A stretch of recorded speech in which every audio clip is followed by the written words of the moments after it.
There is a kind of quiet that only happens at night, not the quiet of empty rooms, not the quiet of finished conversations. This is the quiet where your mind gets louder. You have felt it, maybe tonight, maybe every night for as long as you can remember. The world dims. The phone goes face down. The last voice you heard fades. And in its place, something rises. Not a single thought. A tide of them. Old conversations you thought you had finished. Decisions you made years ago, suddenly on trial again. A feeling with no name pressing gently against your ribs. And here is the small detail that changes it. That rising is not a flaw in you. It is your mind doing something it could not do during the day. In the noise and the tasks and the performances of daylight, something inside you stays hidden. It waits. It is patient. And when the world finally goes still, it speaks. Tonight, we are going to listen, not to fix what it says, not to argue with it, just to understand why the mind gets louder in the dark and what it has been trying to tell you. We will spend time with 3 thinkers who spent their lives mapping the territory you enter every night. Carl Jung, who believed the darkness inside you is not your enemy, it is the part of yourself you never finished meeting. Sigmund Freud, who argued that beneath every polished surface lives a buried world of wishes, fears, and memories the daylight mind refuses to touch. And Friedrich Nietzsche, who walked alone through his own dark night and came back with a strange, fierce kind of peace.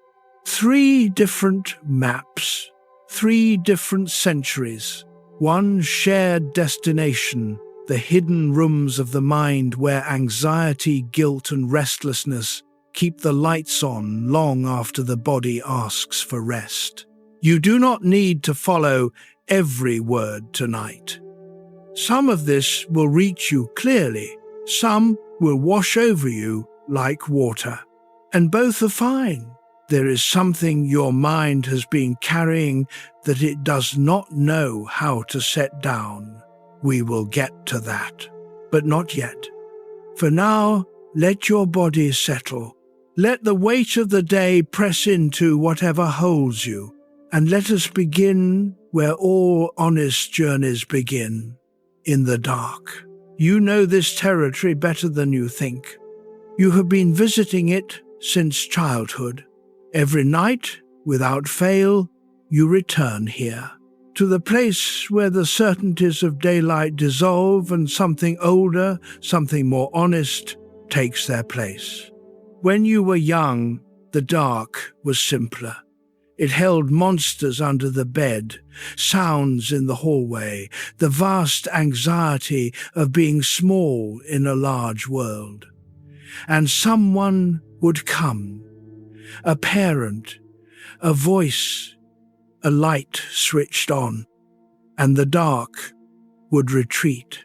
But at some point, maybe gradually, maybe all at once, you realized that no one was coming to switch on the light. The dark was yours to navigate, and the things in it were not monsters. They were questions, memories, feelings that had been queuing all day for their chance to speak. This is where you are tonight, not in danger, in depth. And depth, though it can feel uncomfortable, is not the same as darkness. It is the mind doing what it was made to do. Chapter 2. Jung and the Night Self. Carl Jung was not born wise. He was born frightened. As a boy in the Swiss countryside, he had dreams so vivid and disturbing that he kept them secret for decades. In one dream, he descended underground and found something monstrous sitting on a golden throne. He was 12 years old. He told no one. That silence shaped everything that followed. Jung grew up to become a psychiatrist. He studied under Freud. He treated patients in Zurich. And all the while, he carried this private certainty that the mind has rooms we never enter, and that what lives in those rooms does not vanish just because we refuse to look. He called these hidden rooms the unconscious, not as an abstraction, not as a textbook term. He meant it the way you might describe a basement you have never cleaned. Everything you pushed aside, forgot on purpose, decided not to feel, it went somewhere. And that somewhere does not have a lock, but there is a quieter layer beneath that. Jung was not just interested in what the mind hides, he was interested in why it hides it. And his answer was simple and uncomfortable. We hide what does not fit. You learned early in life what was acceptable, what earned approval, what kept the peace. And the parts of you that did not match those requirements, the anger, the sadness, the strange desires, the inconvenient truths, those parts did not disappear. They were pushed into shadow. Imagine a child who is told again and again that crying is weakness. That child does not stop feeling sadness. They stop showing it. And over the years, the sadness goes underground. It becomes a pressure they cannot name. It becomes a tightness in the chest at night when the room goes quiet. This is what Jung understood better than almost anyone. The night self is not a stranger. It is the self you silenced during the day. And it waits for the dark, because the dark is the only time you are not performing. Let your shoulders drop for a moment. You do not need to hold anything right now. Jung spent the middle of his life in a crisis that nearly destroyed him. After his break with Freud in 1913, he found himself alone professionally, intellectually, emotionally. He began hearing inner voices. He saw images he could not explain. A lesser mind might have run from this. Jung sat down and took notes. He began transcribing everything: the voices, the images, the strange figures that appeared in his imagination. He painted them in brilliant colors. He wrote dialogues with them. Over years, this became a private manuscript of extraordinary beauty, a book he showed no one during his lifetime. It was called The Red Book, and its central lesson was this: the darkness you fear in yourself is not trying to destroy you, it is trying to complete you. And here is what makes that lesson different from anything you will hear in a self-help book or a motivational speech. Jung did not say the darkness contains something useful. He said the darkness contains something necessary. There is a difference. Useful implies you can take it or leave it. Necessary means you cannot become whole without it. He spent years in that crisis, years of painting strange figures and writing dialogues with voices that had no names. His colleagues thought he had lost his mind. His family worried. He continued, not because he was reckless, because something in the darkness felt more real than anything the daylight world had offered him. And when he emerged, slowly, unevenly, over the course of nearly a decade, he brought back a map of the inner world that no one had ever drawn before. A map that said, you are not oneself, you are many. And the ones you have rejected are the ones that hold the key. Hold that gently, because it returns later. Chapter 3, The Shadow Beneath Virtue. There is a word Jung used that has entered common language, though most people misunderstand it. The shadow. When people hear shadow, they tend to think of the worst parts of themselves. The rage, the jealousy, the petty cruelty they hope no one ever sees. But Jung meant something larger. The shadow is not just your darkness, it is everything about you that you pushed out of the light. And here is the part most people overlook, quietly. Sometimes the shadow holds your strength. Think about that for a moment. If you grew up in a family where being loud was punished, your assertiveness went into shadow. If you were told that ambition was selfish, your drive went into shadow. If sensitivity was mocked, your tenderness went underground. The shadow is not evil. It is exile. Now picture a man who has spent 40 years being patient, reasonable, accommodating.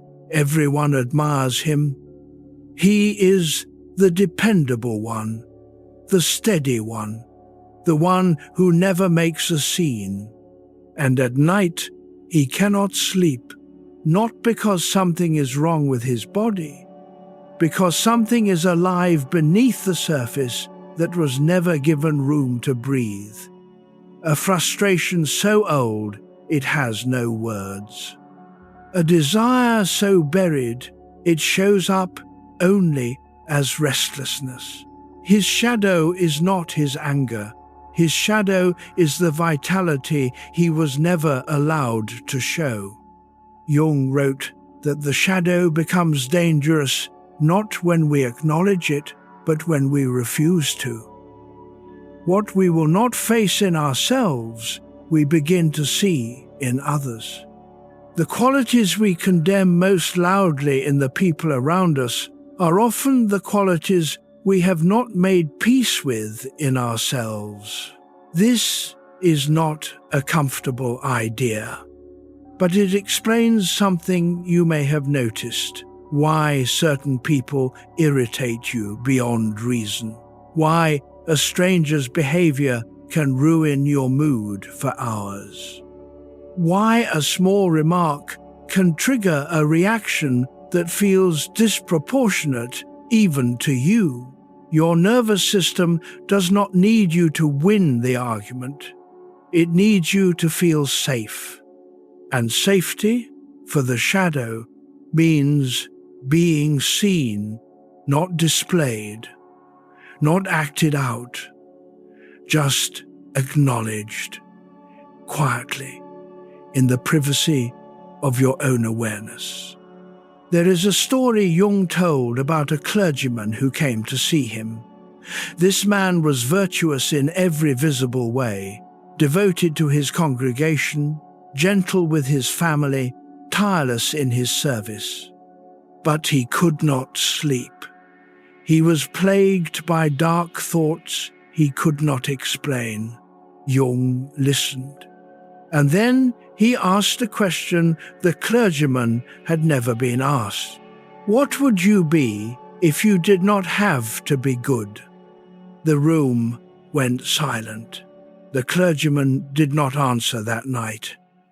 But the question worked on him, and slowly, over weeks, he began to admit to himself that beneath the virtue was an enormous, unacknowledged hunger for something he could not yet name.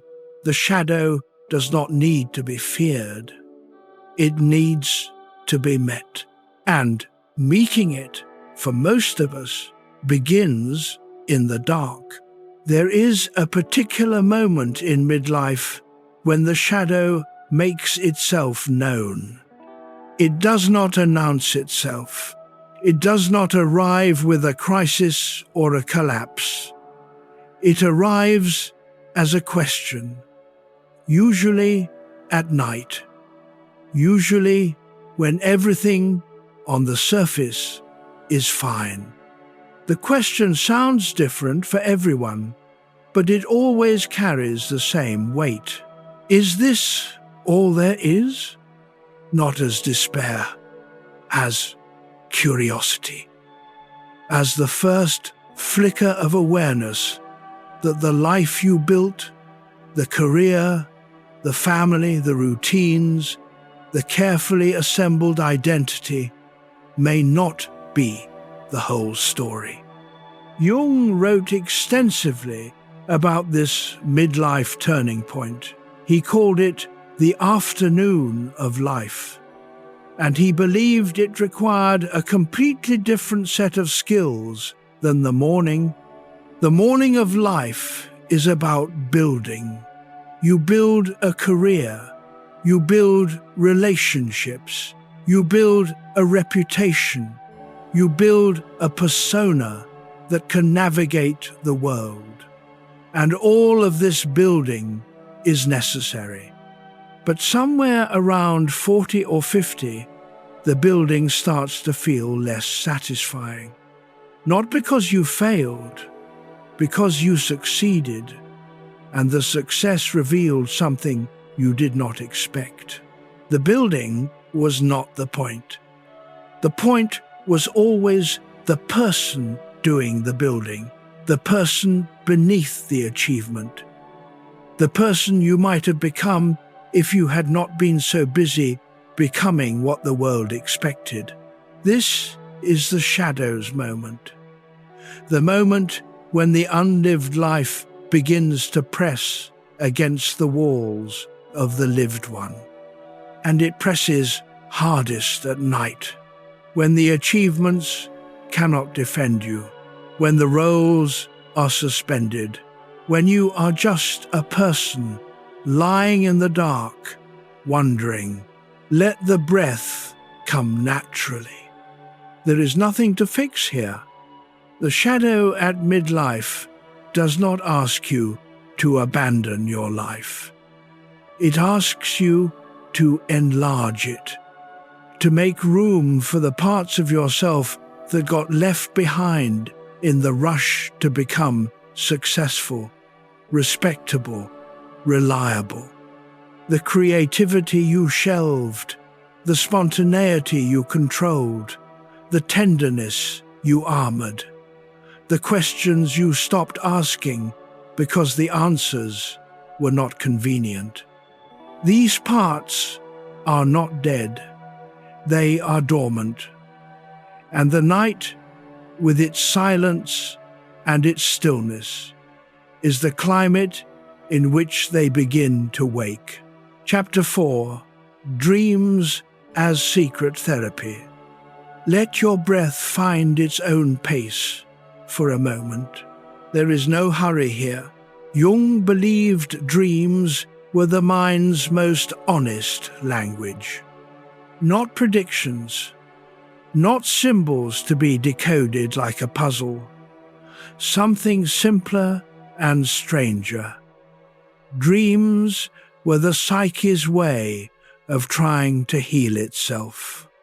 Imagine your mind as a house. During the day, you live in the front rooms, the living room, the kitchen, the places with windows and visitors.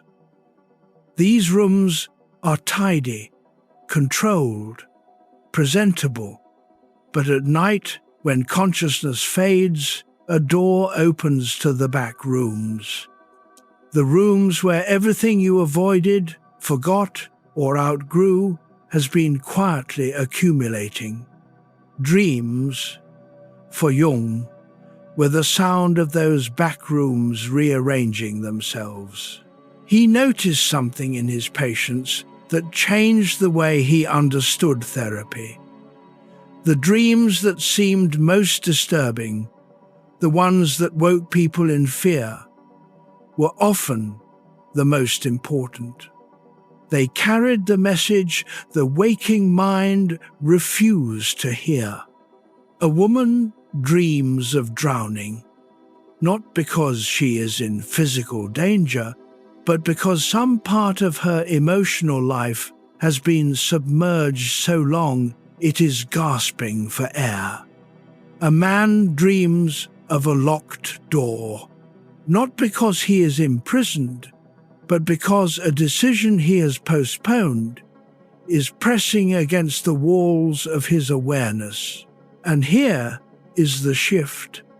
Jung did not interpret these dreams the way Freud did, as disguised wishes or buried desires. He saw them as compensation. The psyche, he believed, seeks balance. When the conscious mind leans too far in one direction, too much control, too much suppression, too much performance, the dream life leans in the opposite direction to restore equilibrium. This is why your most vivid dreams often arrive during your most stressful periods. The mind is not punishing you with those dreams. It is trying to correct something. Now notice what happens when we look closer. Jung kept a record of his own dreams for most of his adult life. He treated them not as curiosities, but as data, information from a part of himself that was wiser, in some ways, than the part that walked around during the day. He once described a dream in which he descended into a deep cave and found ancient bones arranged in a pattern. He interpreted this not as a nightmare, but as his unconscious showing him something it wanted him to know, that beneath the surface of his modern, educated mind lay older layers of understanding he had neglected. The bones were not a threat, they were an inheritance.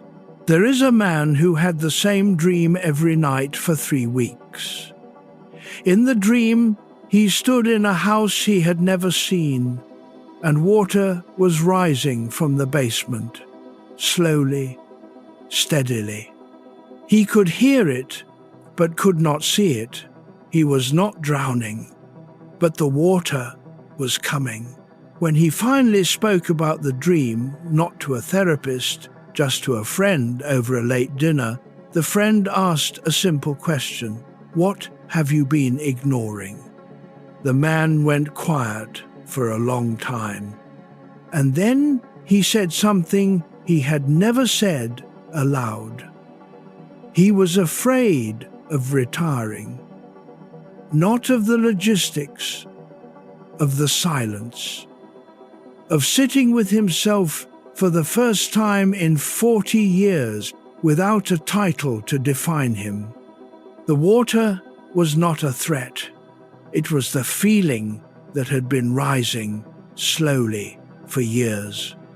And the house was the structure of his identity, solid above, flooding below.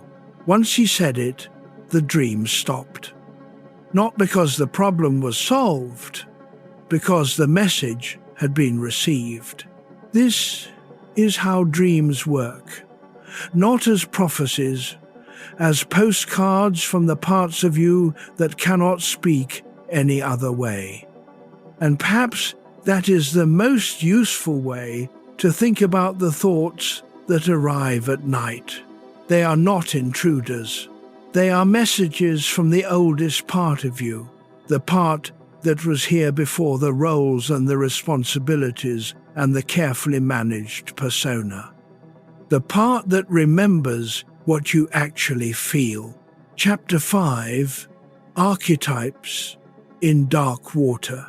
There is a concept at the heart of Jung's work that sounds mystical at first, but becomes surprisingly practical once you feel it. Archetypes. Jung believed the human mind is not a blank slate. We are born carrying patterns, deep, inherited shapes that show up across every culture, every era, every mythology. The mother, the trickster, the hero, the shadow, the wise elder, the wounded healer, and she. These are not characters in a story, they are currents in the psyche. They shape how we fall in love, how we grieve, how we fail, and how we rise. You have met them, not in books, in yourself. The part of you that nurtures without being asked, that is the mother archetype, regardless of your gender. The part that tells jokes when you are most afraid, that is the trickster.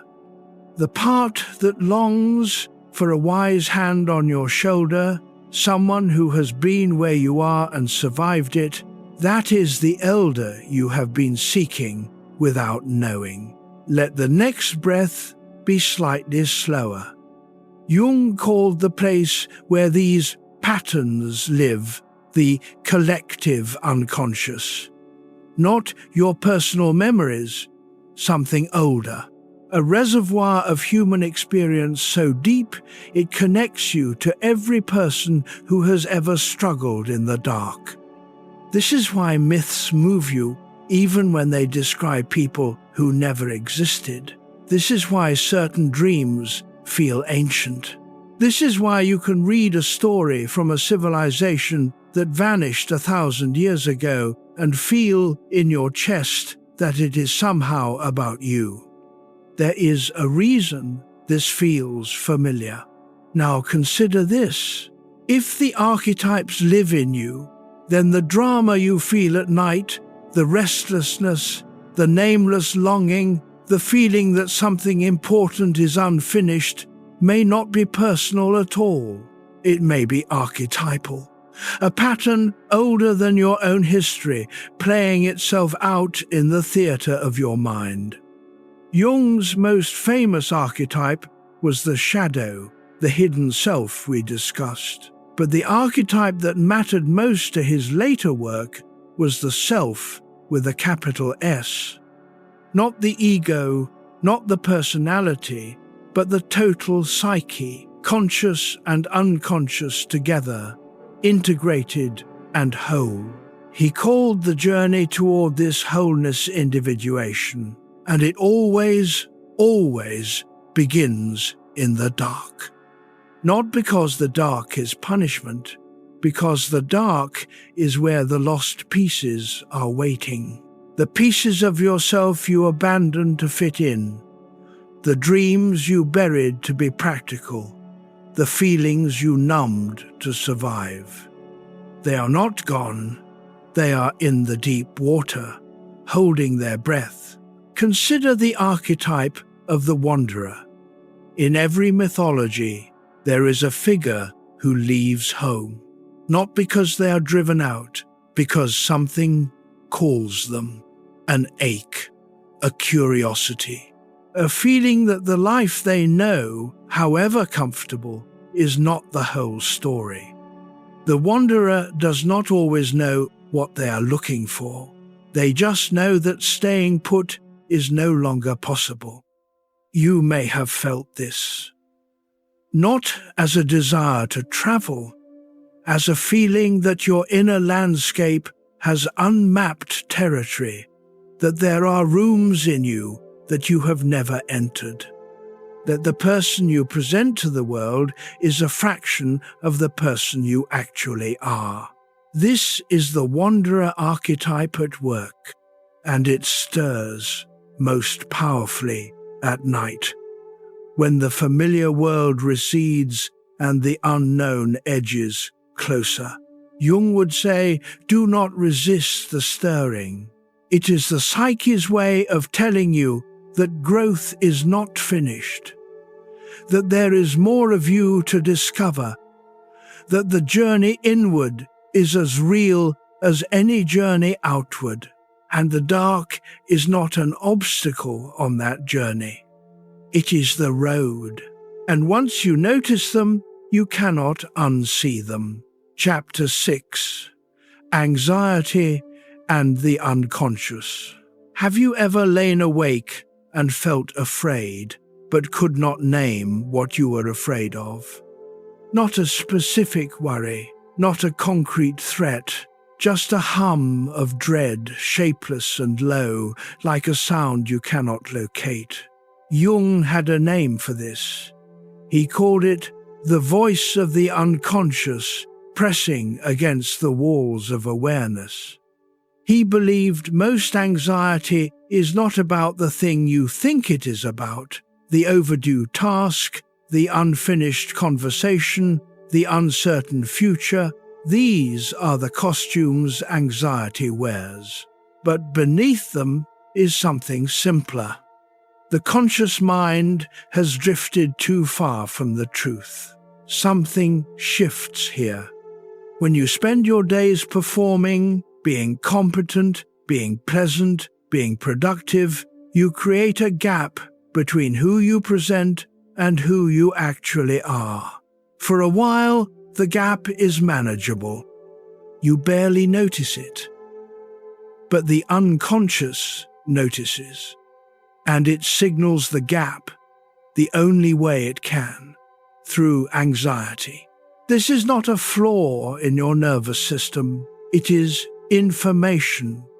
Jung saw anxiety as a kind of compass, not pointing toward danger, but toward the part of yourself that needs attention. The question is not, how do I make the anxiety stop? The question is, what is the anxiety trying to show me? Picture someone lying in bed, eyes open, heart slightly fast, running through tomorrow's schedule for the 4th time. They call this anxiety, and it is. But beneath the surface, something else is happening. The schedule is not the source. The schedule is the distraction. The source is the feeling they had at dinner when someone asked, "How are you really?" and they changed the subject. The source is the conversation they have been postponing for 3 months. The source is the question they heard in a quiet moment and pushed away. Is this actually what I want? Feel the weight of your body where it rests. There is nothing to solve right now. Jung often told his patients that if they could learn to sit with anxiety instead of running from it, it would eventually reveal its message.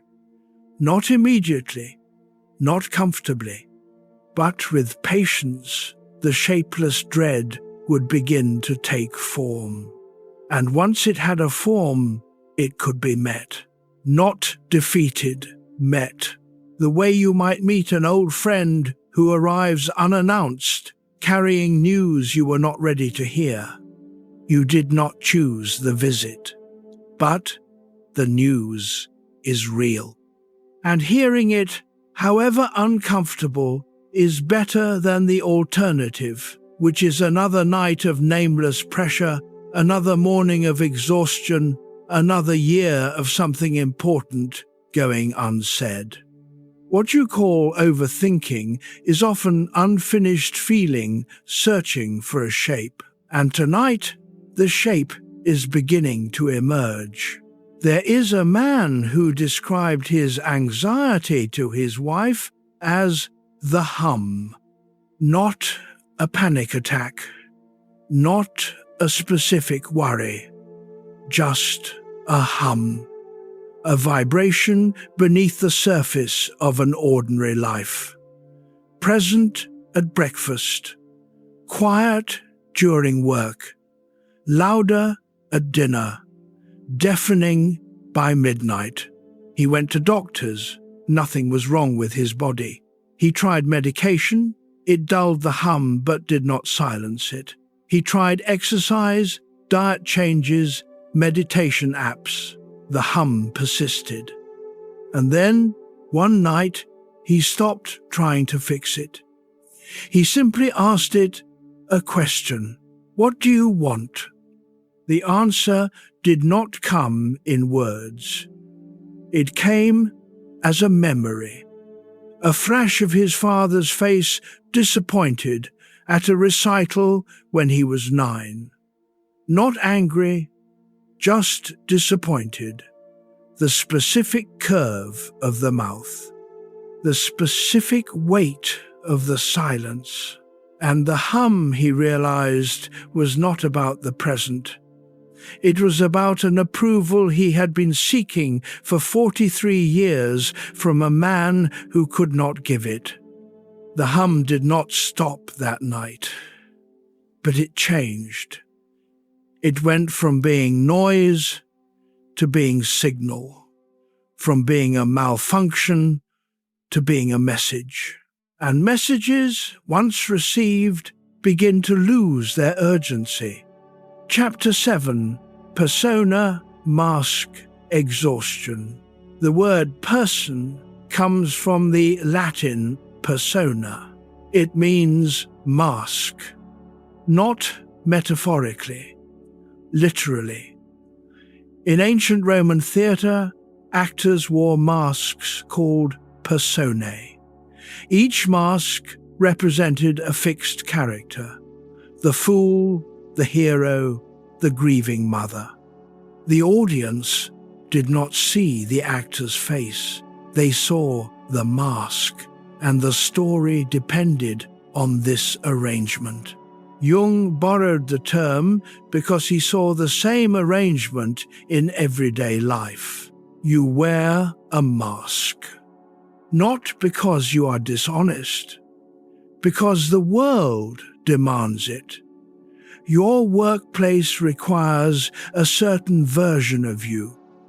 Your family expects another. Your friendships tolerate a third. And over the decades, these masks become so familiar that you forget the face beneath them. But the body already knew this. At night, when the masks come off, when there is no one to perform for, no role to maintain, no audience to satisfy, something strange happens. You feel exposed. Not to anyone else, to yourself. This is the exhaustion that sleep cannot fix. The tiredness that persists even after a full night of rest. Because the weariness is not physical. It is the cost of wearing masks all day, every day, for years. Imagine a man who has been the strong one for his entire adult life. His family leans on him. His colleagues trust his steadiness. He takes pride in this, genuinely. It is not entirely performance. But it is not entirely honest either, because on some nights, in the dark, the strong one wants to be held. The reliable one wants permission to fall apart. The one who always has the answer wants to say, "I do not know," and he cannot, because the mask has become the face. The persona has consumed the person. Jung warned that this was the central danger of middle life. The first half of life, he said, is about building the persona, establishing yourself, earning a place, creating an identity the world recognizes. And this is necessary. You cannot survive without a functioning persona. But the second half of life asks a different question. Not who should I become, but who have I been beneath what I became? This is why so many people experience a quiet crisis somewhere between 40 and 60, not a dramatic breakdown, a slow erosion of energy, a vague dissatisfaction that has no clear target, a restlessness at night that no amount of achievement can quiet. The persona has done its job, and now the soul is asking for something the persona cannot provide. It is asking for the truth, and the truth, for most of us, begins with a simple admission. I am tired of pretending, not tired of working, not tired of responsibility, tired of performing a version of myself that no longer fits. And that admission, spoken quietly into the dark, is not weakness. It is the beginning of something Jung considered the most important work a person can do. There is a woman who wore her competence like a coat of armor for 30 years. She was the one who organized everything: the family trips, the school events, the career milestones, the dinner parties where everyone left saying, "I do not know how she does it." And she did not know either. She just did it. Because the alternative, stopping, sitting still, letting someone else take the wheel, felt like a kind of death. Not dramatic death, identity death. The death of the version of herself that the world recognized and rewarded. And then, one evening, without warning, the armor cracked. She was putting away groceries, a simple task, and suddenly her hands stopped. She stood in the kitchen with a bag of apples and felt, for the first time in years, absolutely nothing. Not sadness, not relief, not fatigue. Nothing. The absence of herself. It lasted only a minute. But it was the loudest minute of her life, because in that minute she understood what Jung meant by the persona consuming the person. She had become her own performance so thoroughly that when the performance paused, even for 60 seconds, there was no one standing behind it. This is not rare. This is ordinary. Millions of people live this way, efficiently, competently, admirably, without ever meeting the person beneath the performance. And the meeting, when it comes, is usually quiet. Not a breakdown, a pause, a crack in the armor that lets a single ray of unfamiliar light through. The light is not comfortable. It illuminates rooms you have not cleaned in decades. But it is real, and real after years of performance can feel like the most precious thing in the world. But we are not there yet. That is a story for later in the night. Chapter 8, The Wounded Healer. There is an ancient Greek myth that Jung returned to again and again. The story of Chiron. Chiron was a centaur, half human, half horse, but unlike the other centaurs, he was gentle, wise. He became the teacher of heroes. Achilles, Heracles, Asclepius, the greatest figures of Greek mythology, sat at his feet and learned. But Chiron carried a wound that would never heal. He was struck by a poisoned arrow, an accident, not an attack. The poison was eternal. It could not be cured. And so Chiron spent his life in pain, teaching others how to survive theirs. Jung called this the archetype of the wounded healer, and he believed it was not just a myth, it was a pattern that runs through human life. The people who understand suffering most deeply are often the ones who have suffered themselves.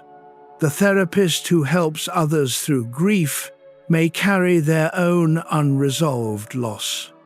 The teacher who recognizes a struggling student may have been that student once.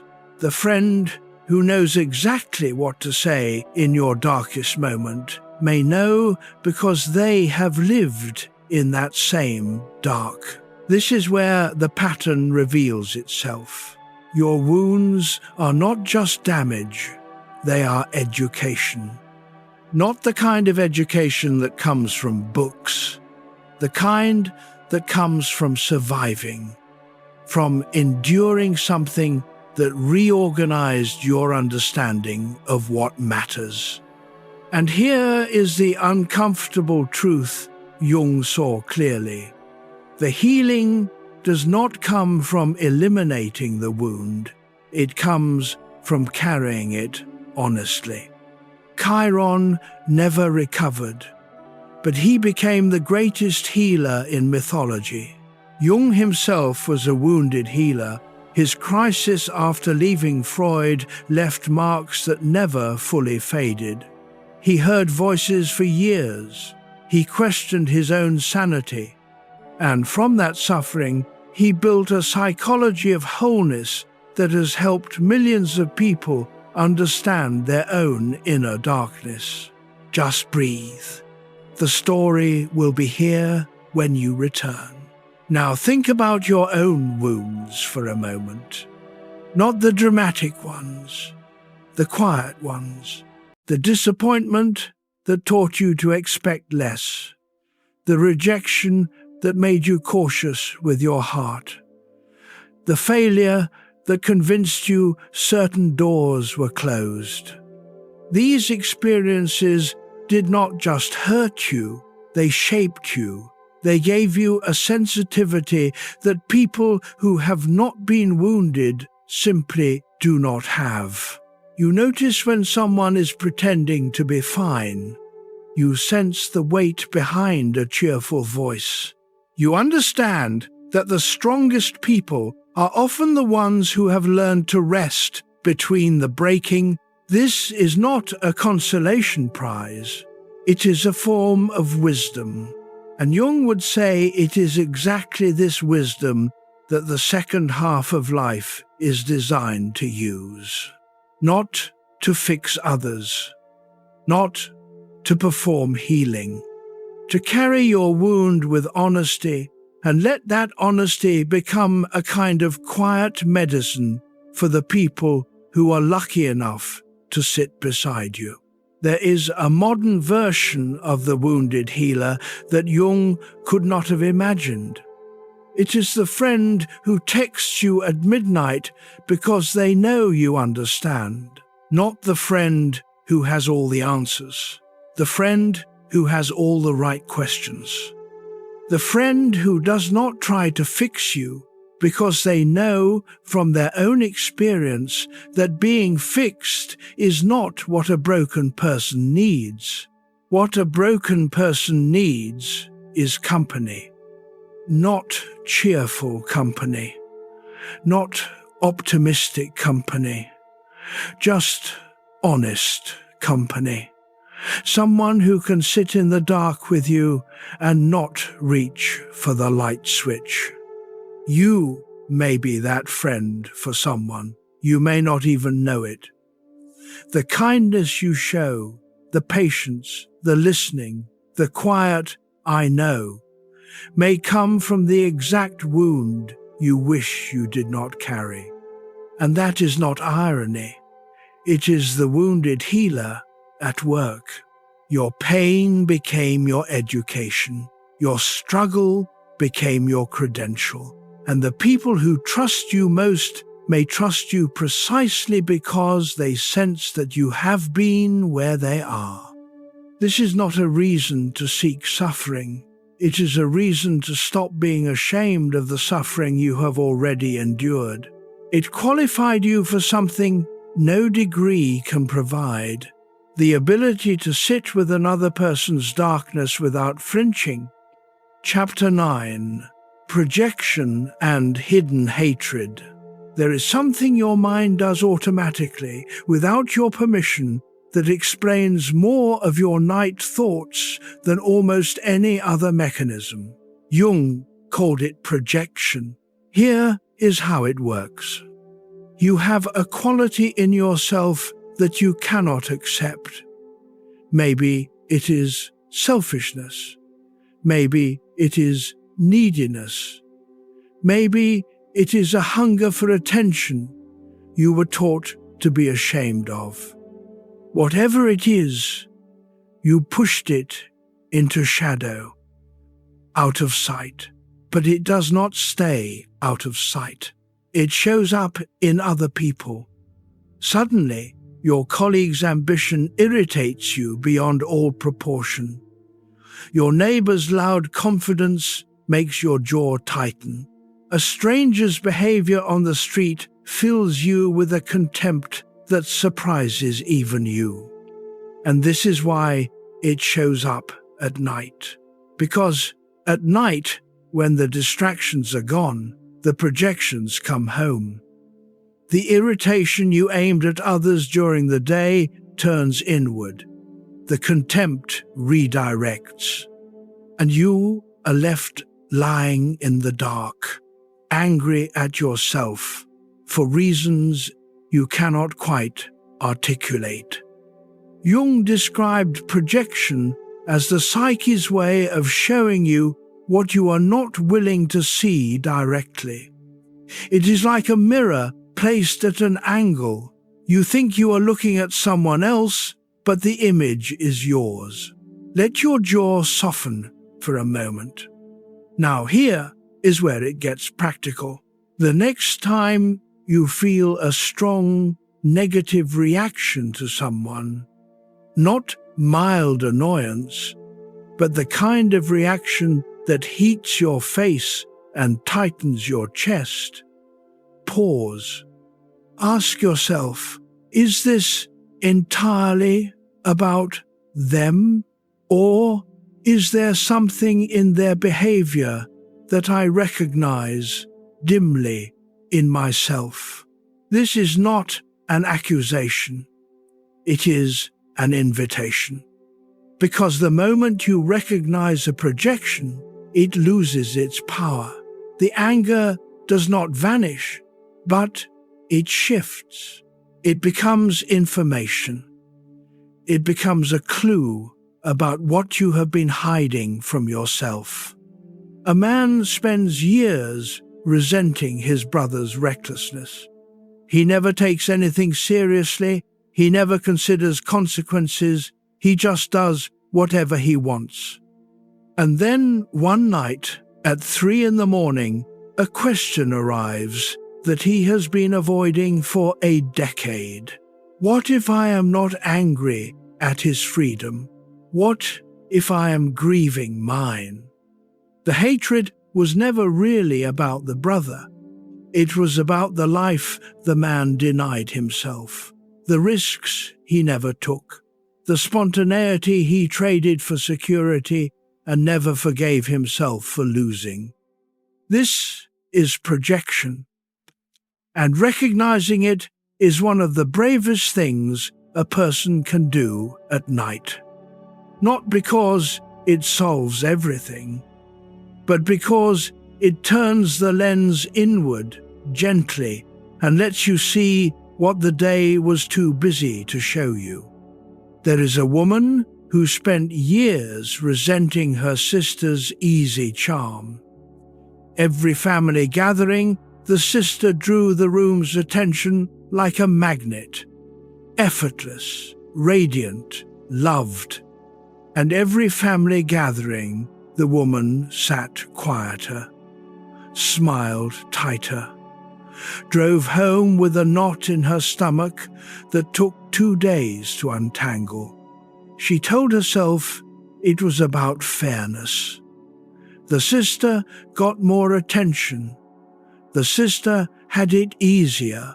But one night, alone, She asked the Jungian question, "What if this is not about my sister at all?" And the answer that rose was unexpected. She was not angry at her sister's charm. She was grieving her own. Somewhere, decades ago, she had decided that being visible was dangerous, that drawing attention invited criticism, that the safest position was the shadows, and her sister, simply by existing in the light, reminded her every day of what she had surrendered. The resentment was not hatred, it was homesickness. For a part of herself she had exiled so long ago she forgot it was ever hers. This is projection at its deepest, not a simple distortion. A map to lost territory. Chapter 10. Why overthinking intensifies. If your mind has been drifting, that is perfectly fine. Come back gently. We are still here. There is a reason your thoughts get louder after dark. It is not random. It is not a malfunction. And it is not because you are doing something wrong. It is because the mind finally has room. During the day, your attention is occupied. Work, conversations, screens, errands. The machinery of ordinary life keeps the conscious mind fully engaged. And while it is engaged, the unconscious waits. But once the activity stops, once the last email is sent and the lights go down, the unconscious finds its opening. Jung compared this to a river that has been dammed all day. The water does not disappear, it builds pressure. And when the dam opens, when you lie down and close your eyes, the water rushes through. This is not anxiety, this is accumulation. Every impression you did not fully process, every emotion you deferred, every half-formed thought you pushed aside to deal with later, they have been collecting quietly in the back rooms of your mind. And now, in the silence, they arrive, all at once. This is why overthinking often has no clear subject. You start with tomorrow's schedule, then you drift to a conversation from last Tuesday, then to a memory from 20 years ago, then back to tomorrow. The mind is not choosing these topics randomly, it is sorting through the unprocessed backlog. And because the backlog is large, because modern life generates more impressions in a single day than our ancestors experienced in a week, the sorting takes time. Notice the air moving in and out for a moment. Jung would add something else. He would say that the overthinking is not just about daily impressions, it is about deeper patterns that the daily noise masks. The busyness is sometimes the most socially acceptable way to avoid facing yourself. When you are always doing, you never have to be. And being, just being, without a task or a role or a distraction, is where the real questions live. Who am I when I am not useful? What do I actually want, separate from what I have been told to want? What have I been carrying that is not mine to carry? These questions do not arrive during meetings or commutes. They arrive at 2 a.m. because 2 a.m. is the only appointment they can get, and the discomfort you feel when they arrive is not a problem to solve. It is a conversation to have.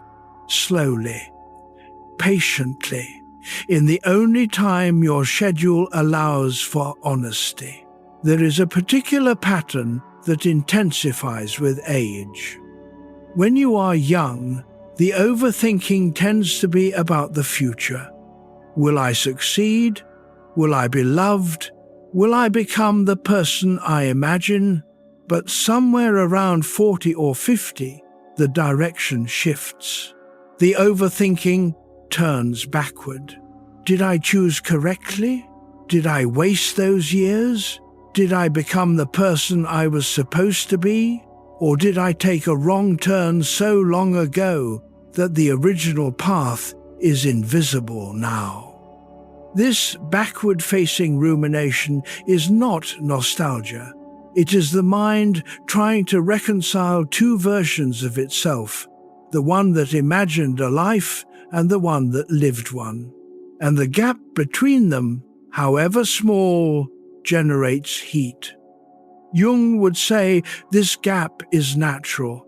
It is the space between the persona and the self, the space between who you became for the world and who you actually are. And the overthinking is the psyche's attempt to measure that gap.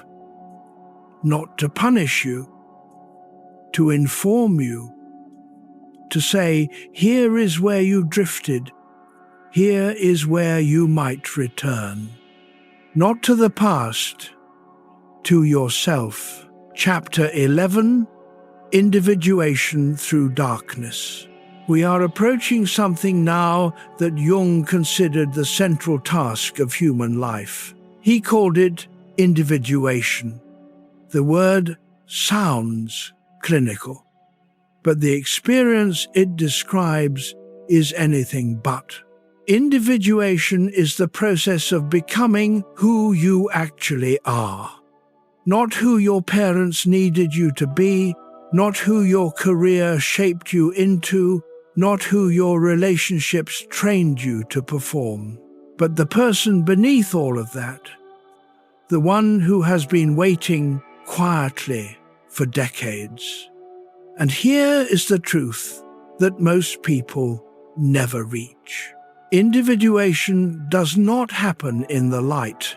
It happens in the dark. It happens when the old identity cracks, when the role you have been playing no longer fits, when you wake at 3 a.m. and realize that the life you built is a good life, but it is not quite your life. Jung saw this pattern again and again in his patients. Successful people, accomplished people, people who had achieved everything their younger selves imagined, and yet they came to him with a hollowness they could not explain. He would listen, and then he would ask them to pay attention to their dreams, because the dreams, he believed, were already showing them the way forward. The unconscious was already working on the problem. The conscious mind just had not caught up. Let your body settle a little deeper. Individuation is not a dramatic transformation. It is not quitting your job or moving to another country. For most people, it is subtler than that. It is the moment you stop saying, I should, and start saying, I need. It is the first time you admit a preference you have been hiding. It is the decision to stop attending to everyone else's feelings before your own, not out of selfishness, but out of a late, quiet recognition that you matter too. Jung described this process as a conversation between the ego and the self. The ego is the manager, the part of you that navigates the world, makes decisions, maintains appearances. The self is the whole, the conscious and unconscious together, the persona and the shadow, the light and the dark. Individuation is what happens when the ego finally stops trying to run the show alone and starts listening to the rest of the psyche. It often begins with exhaustion, not the tiredness of a long day, the tiredness of a long pretense. And the courage it requires is not the courage to do something bold. It is the courage to stop doing something unnecessary, to let a mask fall, to let a role end, to sit with the unfamiliar quiet that follows, and to trust that what emerges is worth the discomfort of the transition. There is a particular moment in individuation that Jung described with great tenderness. He called it the night-sea journey. It comes from mythology, the hero who is swallowed by a whale, a sea monster, a great fish. They descend into the belly of the creature. They travel through the darkest waters, and they emerge, transformed, on the other shore. Jung saw this as a perfect metaphor for what happens to a person in the middle of their life when the old identity no longer works and the new one has not yet formed. You are in the belly of the whale. The old certainties have been swallowed. The familiar landmarks are gone. Everything is dark and unfamiliar, and, frankly, unpleasant. But you are not being destroyed. You are being transported from one shore of your life to another, from the person you were built to be to the person you are choosing to become. The night-sea journey cannot be rushed. It cannot be skipped. It cannot be made comfortable. But it does end. Every mythology agrees on this. The hero emerges, the whale opens its mouth, the shore appears. And the person who steps onto that shore is not the same person who was swallowed. They are deeper, wider, more real, and the darkness they carry from the journey is not trauma, it is ballast. The weight that keeps them steady in the storms that follow. You are in the journey now. The fact that you cannot see the shore does not mean it is not there. It means you are not finished yet. And not being finished is not the same as being lost. Chapter 12. The inner critic speaks. There is a voice in your head that is not your friend. You know the one. It arrives loudest at night. It sounds like reason, but it carries judgment. It reviews the day and finds every flaw, every mistake, every moment you fell short. You should have said something different. You should have been more prepared. You should be further along by now. This voice does not whisper. It narrates. It builds a case against you with the precision of a prosecuting attorney who happens to know your entire history. And this is where the shift begins. Jung understood this voice not as your true self speaking honestly, but as a complex, a cluster of feelings, memories, and inherited patterns that have fused together into a kind of inner character. The inner critic, in Jungian terms, is not original, it is borrowed. It sounds like your mother's disappointment, or your father's impossible standards, or the teacher who shook their head, or the first person who looked at you with disbelief and said, "You think you can do that?" Your self-talk is an inherited script, and you can rewrite it. But first, you have to notice it.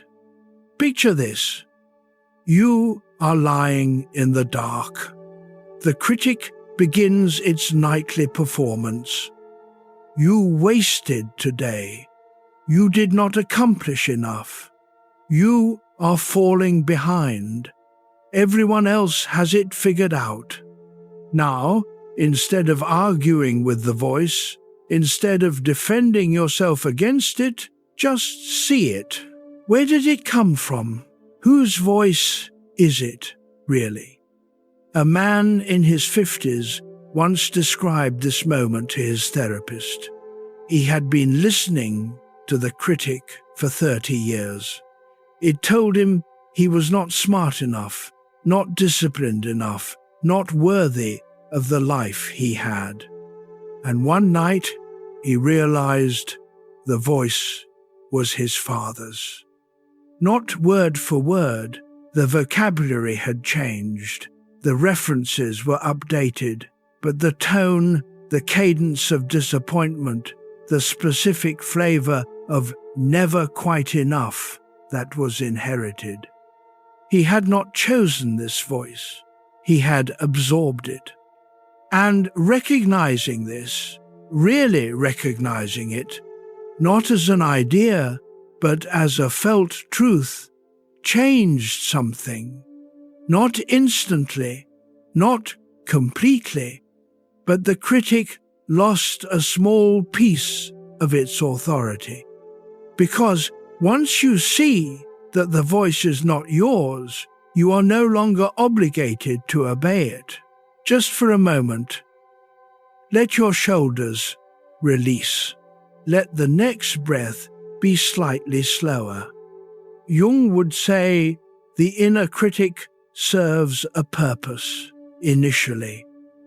In childhood, it keeps you safe.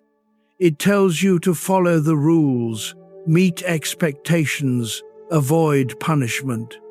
It is a survival mechanism. But survival mechanisms have an expiration date, and the critic does not know when to stop. So it keeps running the old program, decades after the original threat has passed. It keeps demanding perfection in a life that was never meant to be perfect. It keeps measuring you against standards that belonged to someone else. The task is not to destroy the critic. That is not possible. It is woven too deeply. The task is to recognize it as a character in your inner theater, not the director. You are the director, and tonight the critic can sit in the back row. It does not need to leave. It just needs to stop giving notes. There is a practice that can help, though it sounds almost too simple. The next time the inner critic begins its performance, the next time it reviews your day and delivers its verdict, try speaking to it directly, not arguing, not defending, just acknowledging. I hear you. You are worried I fell short. You are worried I am not enough. And then add one sentence. But that is your fear. It is not the truth. The critic will not stop, not immediately, but something changes when you address it as a voice rather than as reality.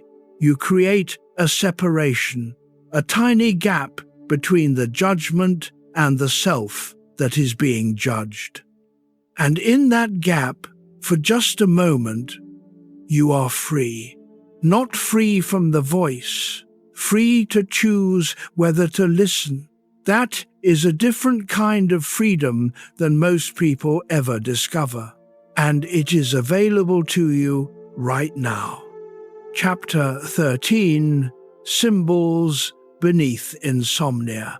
We are nearing the end of our time with Jung, and there is one more idea worth carrying with you. Jung believed that the mind speaks in symbols, not because it is being cryptic, because some truths are too large for ordinary language. When you dream of water, your unconscious may not be thinking about water. It may be showing you the depth of something you have been wading through without realizing how deep it goes. When you dream of a house with rooms you have never entered, it is not about real estate. It is about the parts of your psyche you have never explored. When you feel a nameless heaviness at night, not sadness, not fear, just weight. The weight itself is a symbol. Your psyche is trying to communicate something your vocabulary cannot hold. And this is why insomnia is sometimes not a medical problem. It is a symbolic one. The mind will not rest because something symbolic has not been completed. A loop that was opened and never closed. A feeling that was triggered and never allowed to finish. A transition that the body knows is happening, but the conscious mind has not acknowledged. Now we are close to the real point. Jung spent his life building a language for these invisible experiences. Shadow, persona, anima, archetype, individuation. These are not just terms, they are maps. Maps of the territory you enter every night when the lights go out, and the purpose of a map is not to make the territory less frightening. It is to show you that the territory has been explored before, that others have walked here, that the darkness is not chaos, it is a landscape with paths and landmarks, and eventually, if you keep moving, clearings. You are not lost in the dark, you are traveling through it. And the fact that you are awake right now, thinking the thoughts you are thinking, means the journey is already underway. Seneca, the Roman philosopher, practiced a ritual each evening. He would sit in his room, review the day, and ask himself 3 questions. Where did I go wrong? What did I do well? What can I do differently tomorrow? He did not do this out of guilt. He did it out of respect for the day, for himself, for the process of becoming more honest with each passing night. Jung arrived at something similar centuries later. He called it active imagination, the practice of sitting quietly and letting the unconscious speak through images, feelings, and half-formed thoughts. Not analyzing them, not interpreting them, just receiving them. And this perhaps is the most practical thing Jung ever taught. The night is not your enemy. It is your consulting room. The darkness is not an absence. It is an invitation to sit with yourself the way a good therapist would, patiently, without judgment, with genuine curiosity about what rises to the surface. You do not need training for this. You do not need a method. You just need willingness. And you already have that, because you are still here. Let that settle for a moment. The next story comes from a very different world, but speaks to the same place in you. Chapter 14, Freud and the Buried Mind. There is a different kind of darkness now. If Jung mapped the dark with symbols and archetypes, the next thinker mapped it with a scalpel.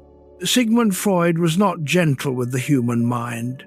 He admired it, certainly, but he did not trust it. He believed, with a certainty that unsettled his entire era, that most of what drives you is invisible to you, not hidden in the shadows of myth. hidden behind a wall your own mind built. He called that wall repression, and he believed it was the source of nearly everything that keeps you awake at night.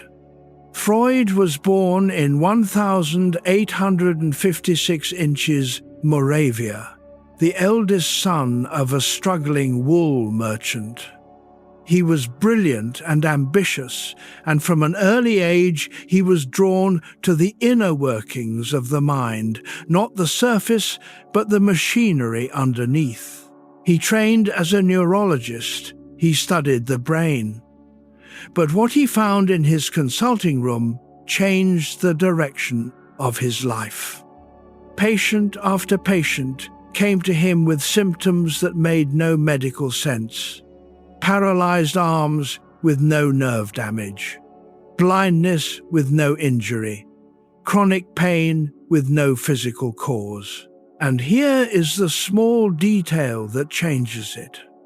When these patients talked, when Freud simply let them talk, without interruption, without judgment, the symptoms sometimes improved. Not because the talking cured anything biologically, because the talking reached something that had been locked away, a memory, a feeling, a truth the patient had pushed so far underground that the body had to speak on its behalf. Freud called this the unconscious, the vast reservoir of thoughts, desires, memories, and impulses that the conscious mind refuses to acknowledge. Not because they are trivial, because they are too dangerous, too painful, or too socially unacceptable to face. And he believed this reservoir does not stay quiet.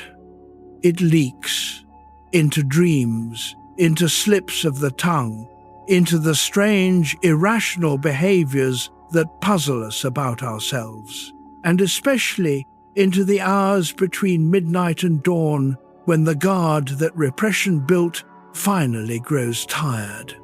Freud arrived at these ideas not through theory, but through practice. Year after year, he sat in a room in Vienna, a small room filled with antiquities, a couch against the wall, and listened. He listened to bankers and artists and housewives and professors. He listened to people who stuttered, people who could not sleep, people who washed their hands 40 times a day, people who loved the wrong person and could not stop. And in every case, beneath the presenting symptom, he found the same architecture. A truth that had been locked away, a feeling that had been forbidden, a memory that the conscious mind refused to hold. His great contribution was not a specific theory, it was a method, a radical, almost absurd method. Let people talk.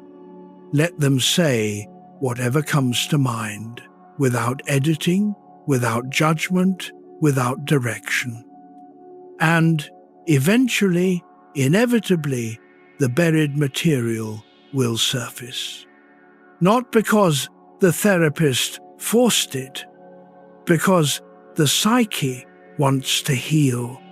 It wants to bring the hidden truth into the light. It has been trying to do this for years through dreams and symptoms and slips of the tongue and inexplicable behavior. All it needs is a space safe enough to speak. And that is what Freud built, not a theory, a space, a quiet room where the unconscious at last was given permission to say what it had been holding. Notice the weight of your body for a moment. You are held. You do not have to hold anything back right now. Chapter 15. Repression and Restlessness. To understand Freud, you need to understand one idea clearly. Repression is not the same as forgetting. When you forget where you left your keys, that is ordinary memory failure.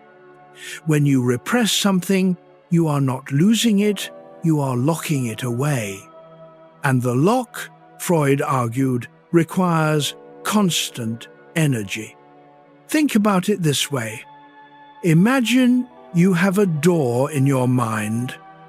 Behind that door is something you decided, consciously or unconsciously, that you cannot face.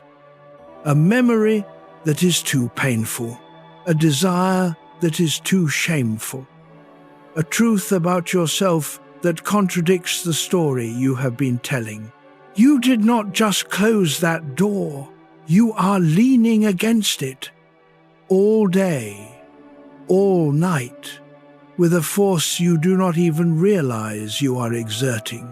And this is why you are tired. Not the tiredness of a long day at work. Something deeper. An exhaustion that sleep does not touch because the work of repression does not stop when you close your eyes.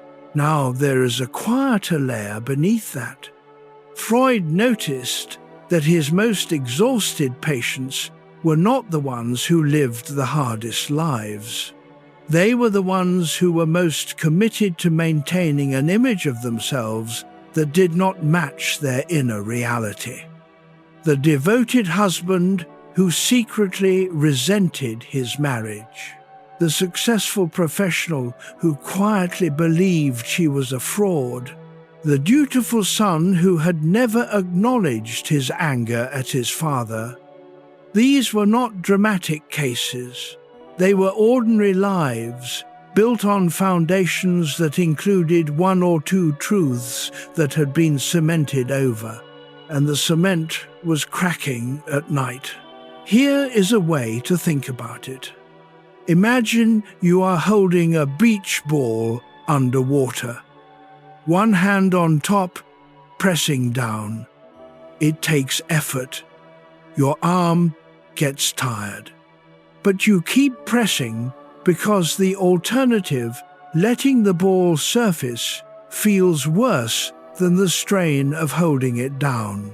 This is repression. And the tiredness you feel at night is the accumulated cost of keeping that ball submerged all day. Not one ball, usually. Several. Each one a feeling, a memory, a truth that you decided, consciously or not, was better left beneath the surface. Some of them are old. The sadness from a loss you processed publicly but never fully felt privately. The anger from a situation where you smiled when you wanted to scream. The grief from a version of your life that did not happen, the path not taken, the person not chosen, the dream not pursued. And some of them are recent. The frustration from this morning that you swallowed with your coffee, the loneliness you felt at a crowded dinner, the moment of self-doubt you covered with competence. Each one takes energy to hold down, and the body, unlike the mind, keeps an honest account of the cost. The restlessness you feel after dark, the inability to settle, the sense that something is unfinished, the way your mind circles the same three worries like an animal testing a fence, this is not random mental activity. It is the repressed material pressing against the walls, not trying to destroy you, trying to surface, trying to be acknowledged, trying to release the energy you have been spending to keep it hidden. Freud put it simply, we suffer more from what we refuse to feel than from what we actually feel. And the night is when the refusal costs the most. Chapter 16. Desire in Disguise. Let the next breath come without effort. There is nothing to fix.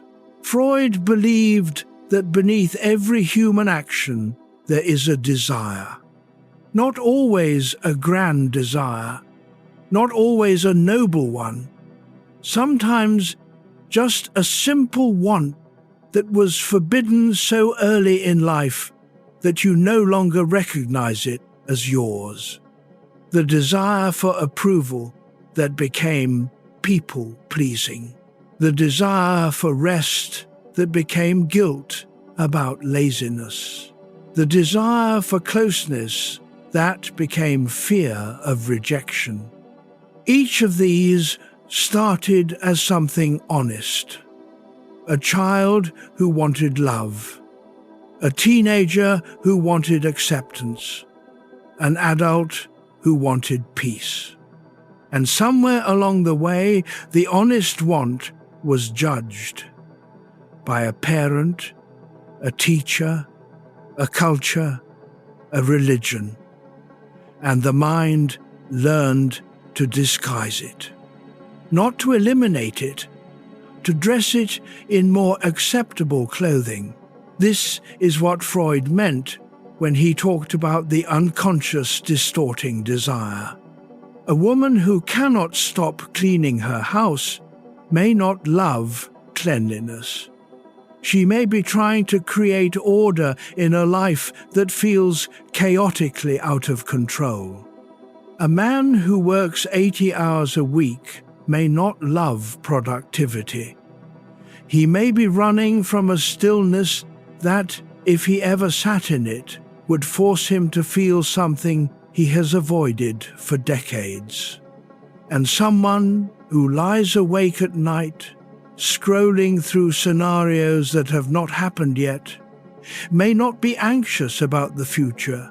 They may be rehearsing control, because control was the first thing they learned to want when love felt unreliable. There is one more piece to this. Freud argued that these disguised desires do not just affect behavior, they shape the entire architecture of your inner life, your fantasies, your resentments, your attractions, the specific way you argue with the people closest to you. All of it, he believed, traces back to desires that were once simple and have since become complicated by years of suppression. The liberation, then, is not in acting on every desire. It is in knowing them, in being honest, even in the quiet of your own mind, about what you actually want.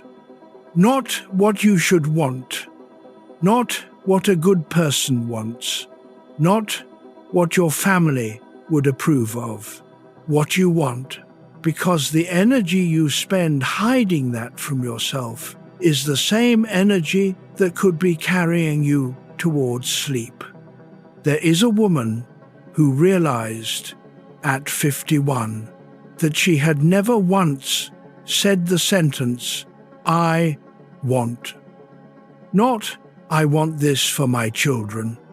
Not, "I want the project to succeed." Not, "I want everyone to be happy." Just, "I want." 2 words, no object, no justification, no apology. She had spent her entire adult life defining her desires through the needs of others. What she wanted was always filtered through what was acceptable, what was expected, what was generous, what was safe. And the wants that did not survive the filter, the desire for solitude, for adventure, for one morning with no one else's agenda, those wants went underground. They did not disappear. They became the restlessness she felt every Sunday evening, the irritability she could not explain, the recurring dream of an empty house with open doors. Freud would say her desire had been repressed so thoroughly that she no longer recognized it as hers. It had been disguised as other things, as fatigue, as vague dissatisfaction, as the sense that something was missing without any clear idea of what. And the path back to her desire was not dramatic. It began with one question, asked honestly in the quiet of her own mind. What do I actually want? Not what should I want? Not what would be reasonable to want. What do I want? The answer, when it finally came, was so simple it made her laugh. She wanted to sit by a lake alone and read a book. That was it. That was the desire that had been generating years of restlessness. Not a revolution, not a transformation, just an afternoon by a lake. And once she let herself have it, once she stopped filtering the want through every other obligation, the restlessness quieted. Not permanently, but enough. Enough to show her that the path to peace runs directly through the truth of what you want. Chapter 17, Childhood in the Dark. Freud believed that the night mind is older than you think.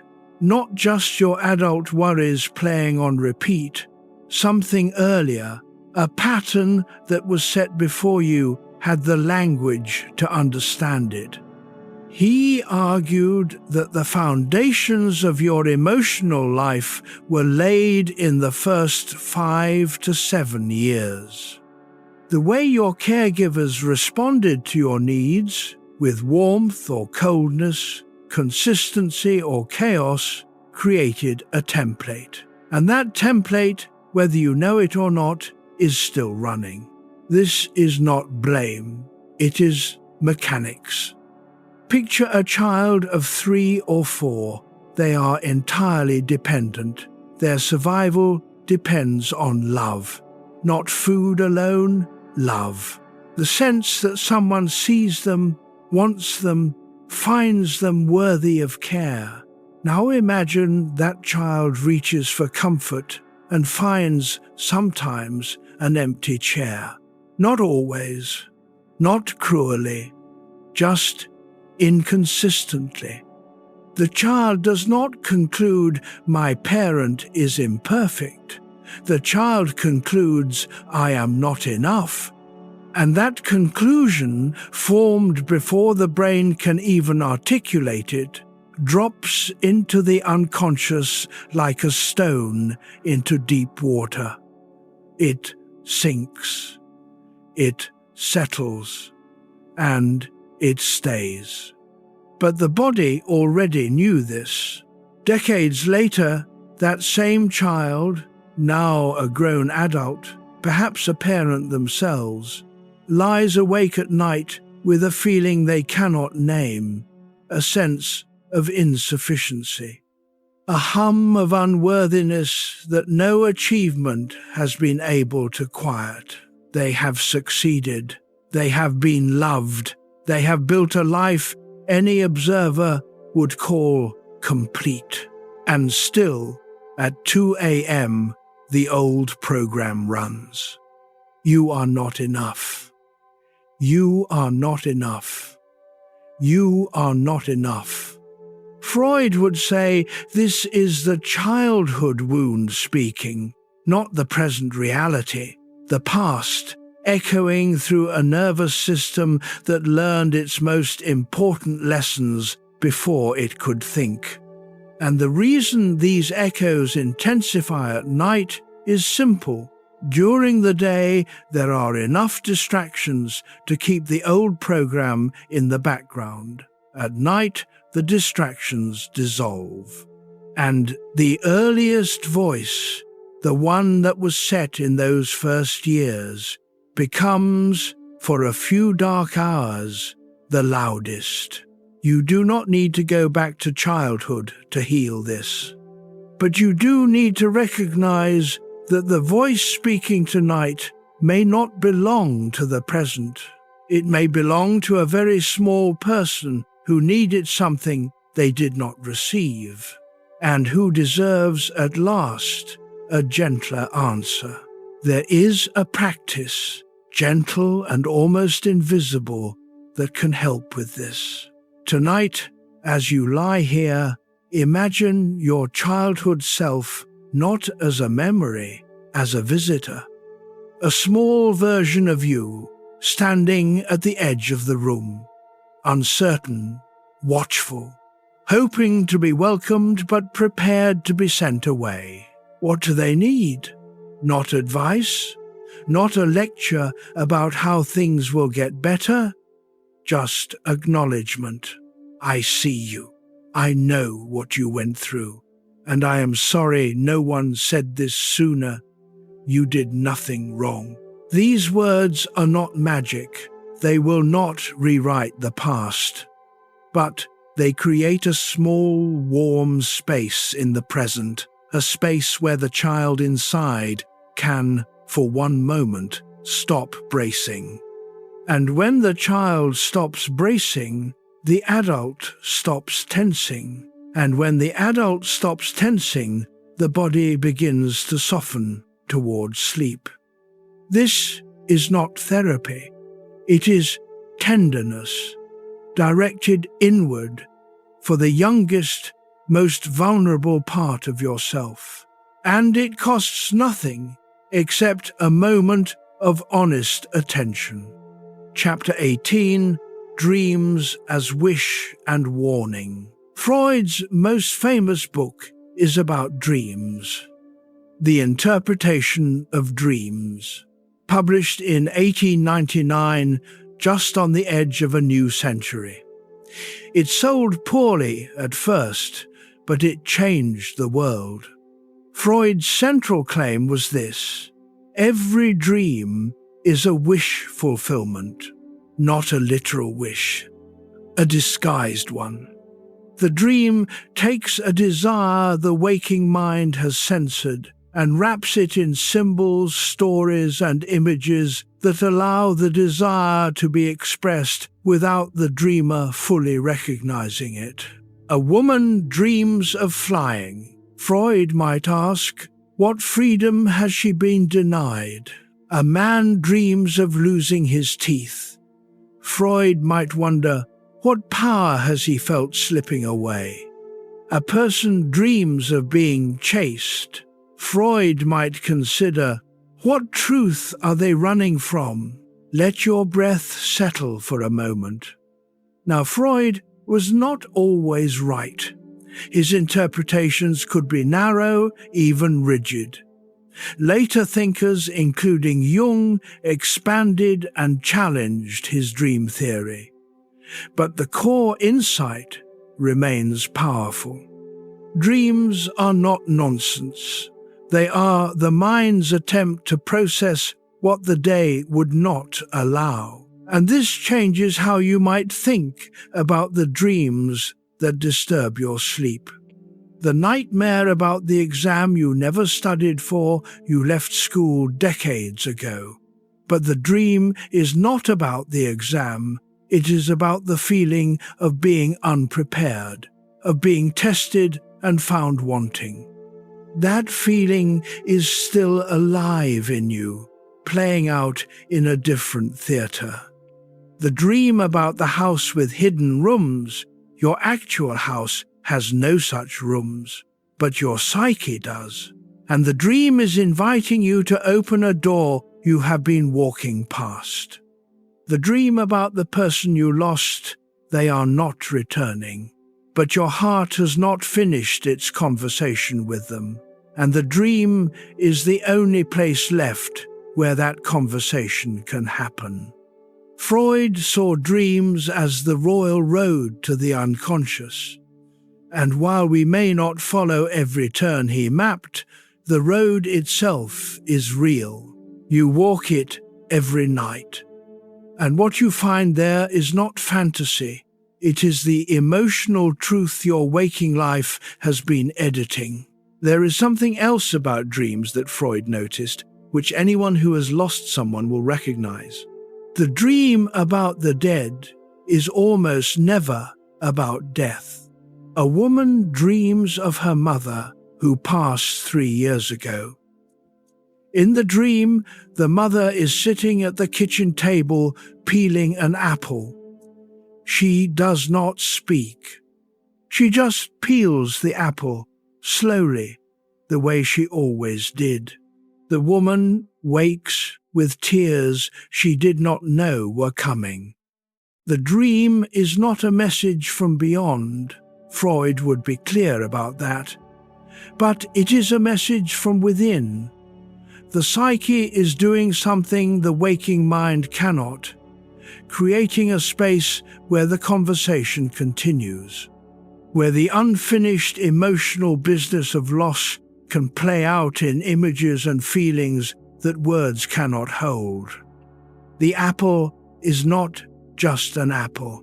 It is the sound of the kitchen, the smell of the afternoon, the feeling of being small and safe and loved without condition. And the dream, by recreating that feeling, allows the grief to move, not to resolve, to move, which is all grief ever really needs. A man dreams of walking with his father down a road they used to travel together. His father died 8 years ago. In the dream, they do not talk about death. They talk about fishing. And when the man wakes, he does not feel sadness. He feels peace. For a few minutes in the dream, the relationship was alive again, not as memory, as experience. This is what dreams offer that no other part of consciousness can provide. A room where time bends, where the living and the dead can share a table, where the conversation that ended too soon can continue just long enough for the heart to say what it needed to say. Chapter 19. Defense mechanisms at night. The mind has bodyguards.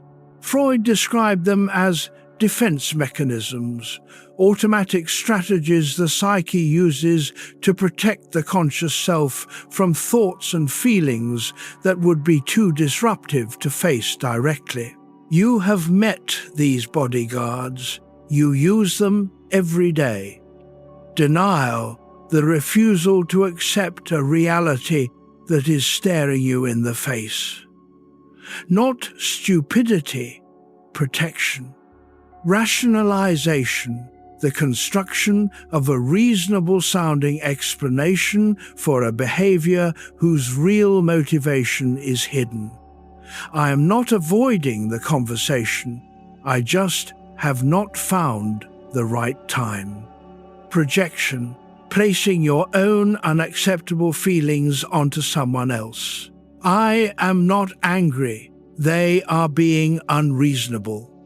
Displacement, redirecting an emotion from its true target to a safer one. You are furious at your boss, but you snap at your partner. You are grieving a loss, but you pick a fight over dishes. And sublimation, channeling an unacceptable impulse into something productive. The rage becomes the marathon. The loneliness becomes the novel. The grief becomes the garden. Now notice what happens when we look closer. During the day, these defenses work smoothly. They operate below awareness, managing the flow of feeling so that you can function. They are not villains, they are engineers, keeping the system running. But at night, the defenses weaken. Sleep is by its nature a lowering of the guard. The conscious mind, the ego, the part of you that filters and manages, steps back. And in that gap, the defended material begins to seep through. This is why you can spend an entire day feeling fine and then, the moment your head touches the pillow, be flooded with emotions that seem to come from nowhere. They did not come from nowhere. They were there all day. The defenses just held them back. And the defenses, like any guard working a long shift, eventually need rest too. Feel the weight of your body where it lies. There is nothing you need to defend against right now. Freud would say the goal is not to eliminate your defenses. That would be overwhelming. It would be like removing the walls of a house because you want more air. The goal is to know your defenses, to recognize them when they activate, to notice the moment you rationalize, deny, project, or displace, not with judgment, but with a quiet, "Ah, there it is." Because once you see the defense, you have a choice. You can let it do its work, or you can gently set it aside and look at what it was protecting you from. And often, what it was protecting you from is not nearly as dangerous as you feared. It is usually just a feeling, an old one, waiting for permission to be felt. There is a man who spent his 20s and 30s in perfect control. He ate well, he exercised daily, he managed his finances, he advanced in his career with the precision of someone who had decided early on that disorder was the enemy. And it worked. By 40, he had everything the world told him to want. By 42, he was having panic attacks in the parking garage after work. Not during stressful meetings, not during conflicts. In the parking garage, alone, after a perfectly normal day, his defenses had not failed. They had succeeded so completely that the system was under pressure from its own efficiency. Every emotion had been managed. Every impulse had been controlled. Every vulnerability had been redirected into productivity. And the parking garage was the only place where the guard finally dropped. The only moment between the performance of work and the performance of home where the psyche could say, for 30 seconds, between turning off the engine and opening the door, "I cannot keep this up." The panic attacks were not a breakdown, they were a pressure release. A defense mechanism so overloaded that it could only speak in alarm.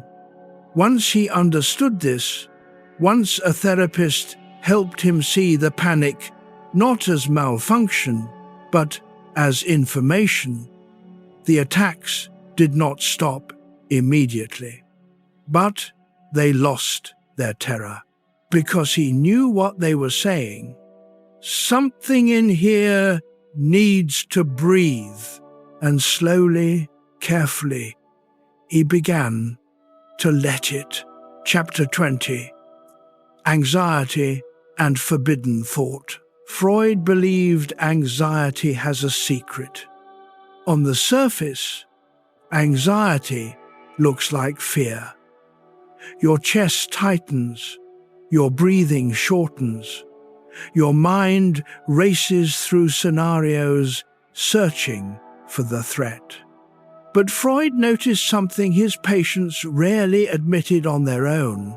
The threat was often internal. Not a danger in the world, a danger in the mind. A thought, a desire, a memory so unacceptable that the psyche treated it like a physical threat and responded with the full alarm system. Something changes when you see it from this angle.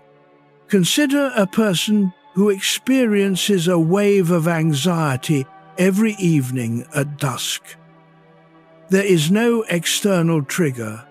The day was fine, nothing happened, and yet the anxiety arrives, predictable as a clock. Freud would ask, what does dusk represent? What transition does it mirror? For this particular person, the answer might not be dramatic. Perhaps as a child, dusk meant a parent coming home, and the child never knew which version of that parent would walk through the door.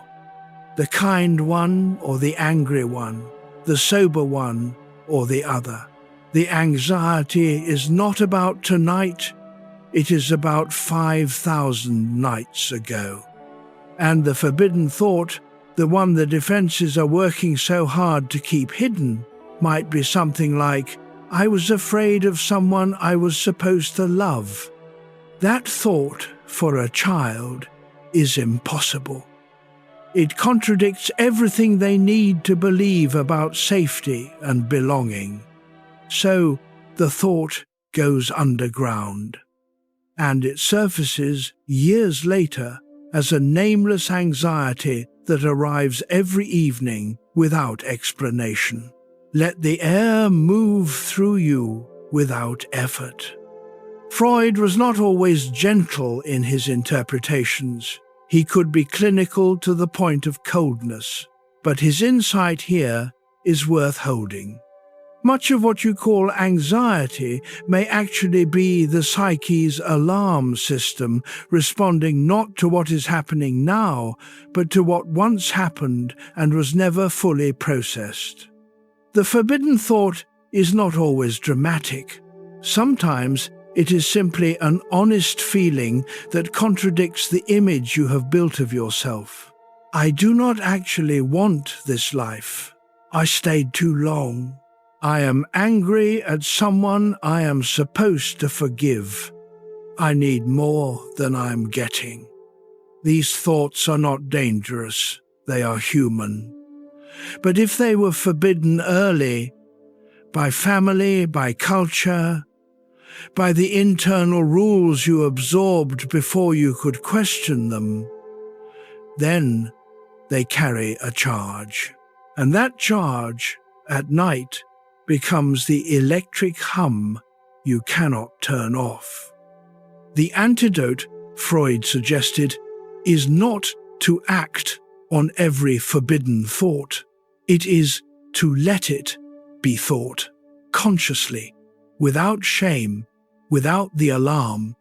Because a thought that can be thought loses its power to terrify, and a mind that can hold its own truth does not need to stay awake guarding against it. There is a specific exercise that can help, and it takes less than a minute.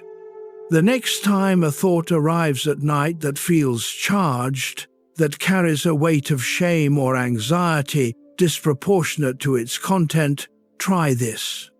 Instead of engaging with the thought, instead of arguing with it or pushing it away, say to it, calmly, you are a thought. You are allowed to be here. That is all. Not agreement, not endorsement, just permission. The thought does not need you to act on it. It does not need you to believe it. It just needs to exist in your awareness without being treated as a threat. And when a thought is allowed to exist, when it is not fought or suppressed or panicked over, it often, quietly, loses its charge. Not always, not immediately, but gradually, the way a storm loses power when it moves over open water instead of being compressed against a mountain.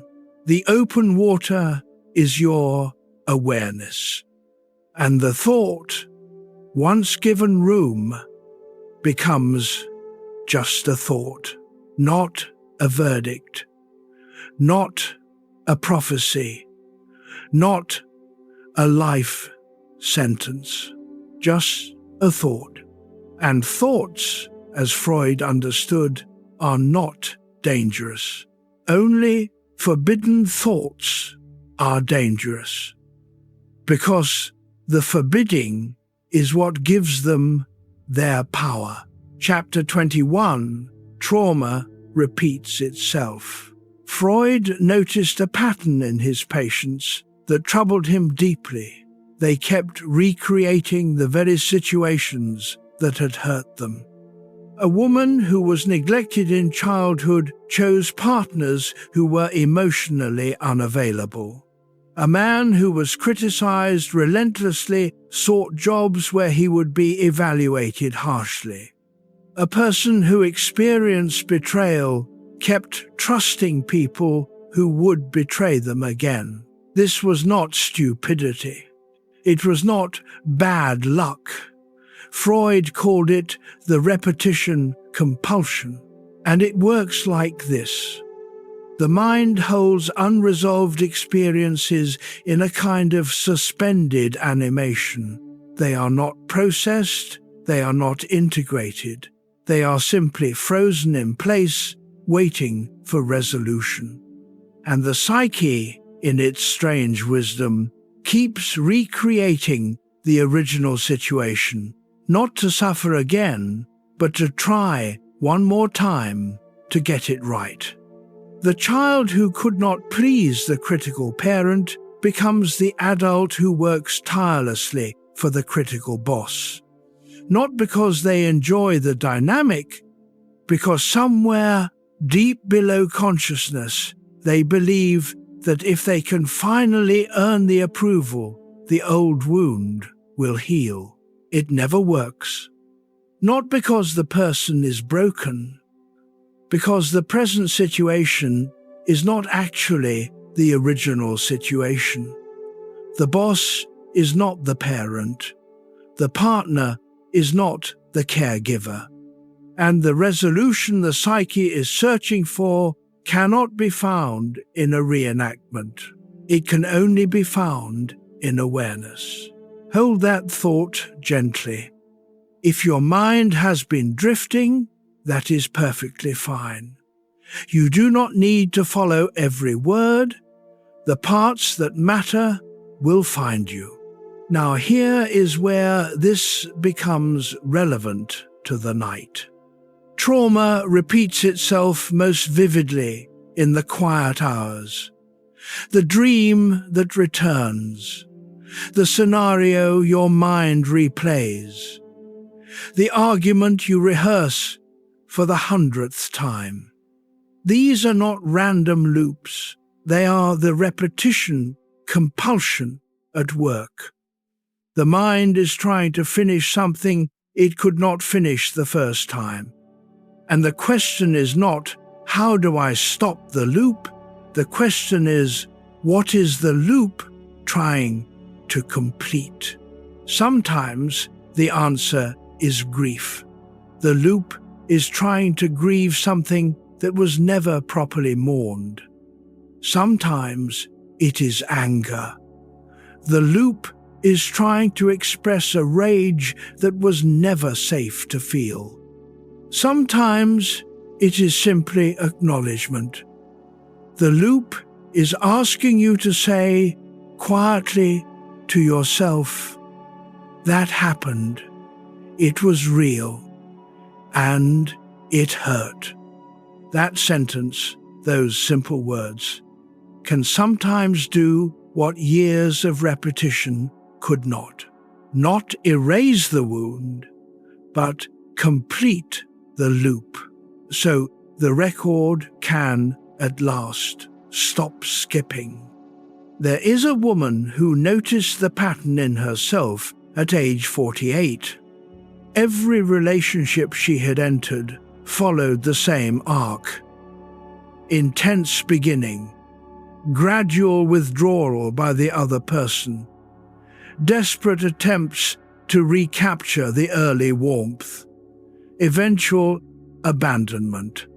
5 relationships, same arc, different names.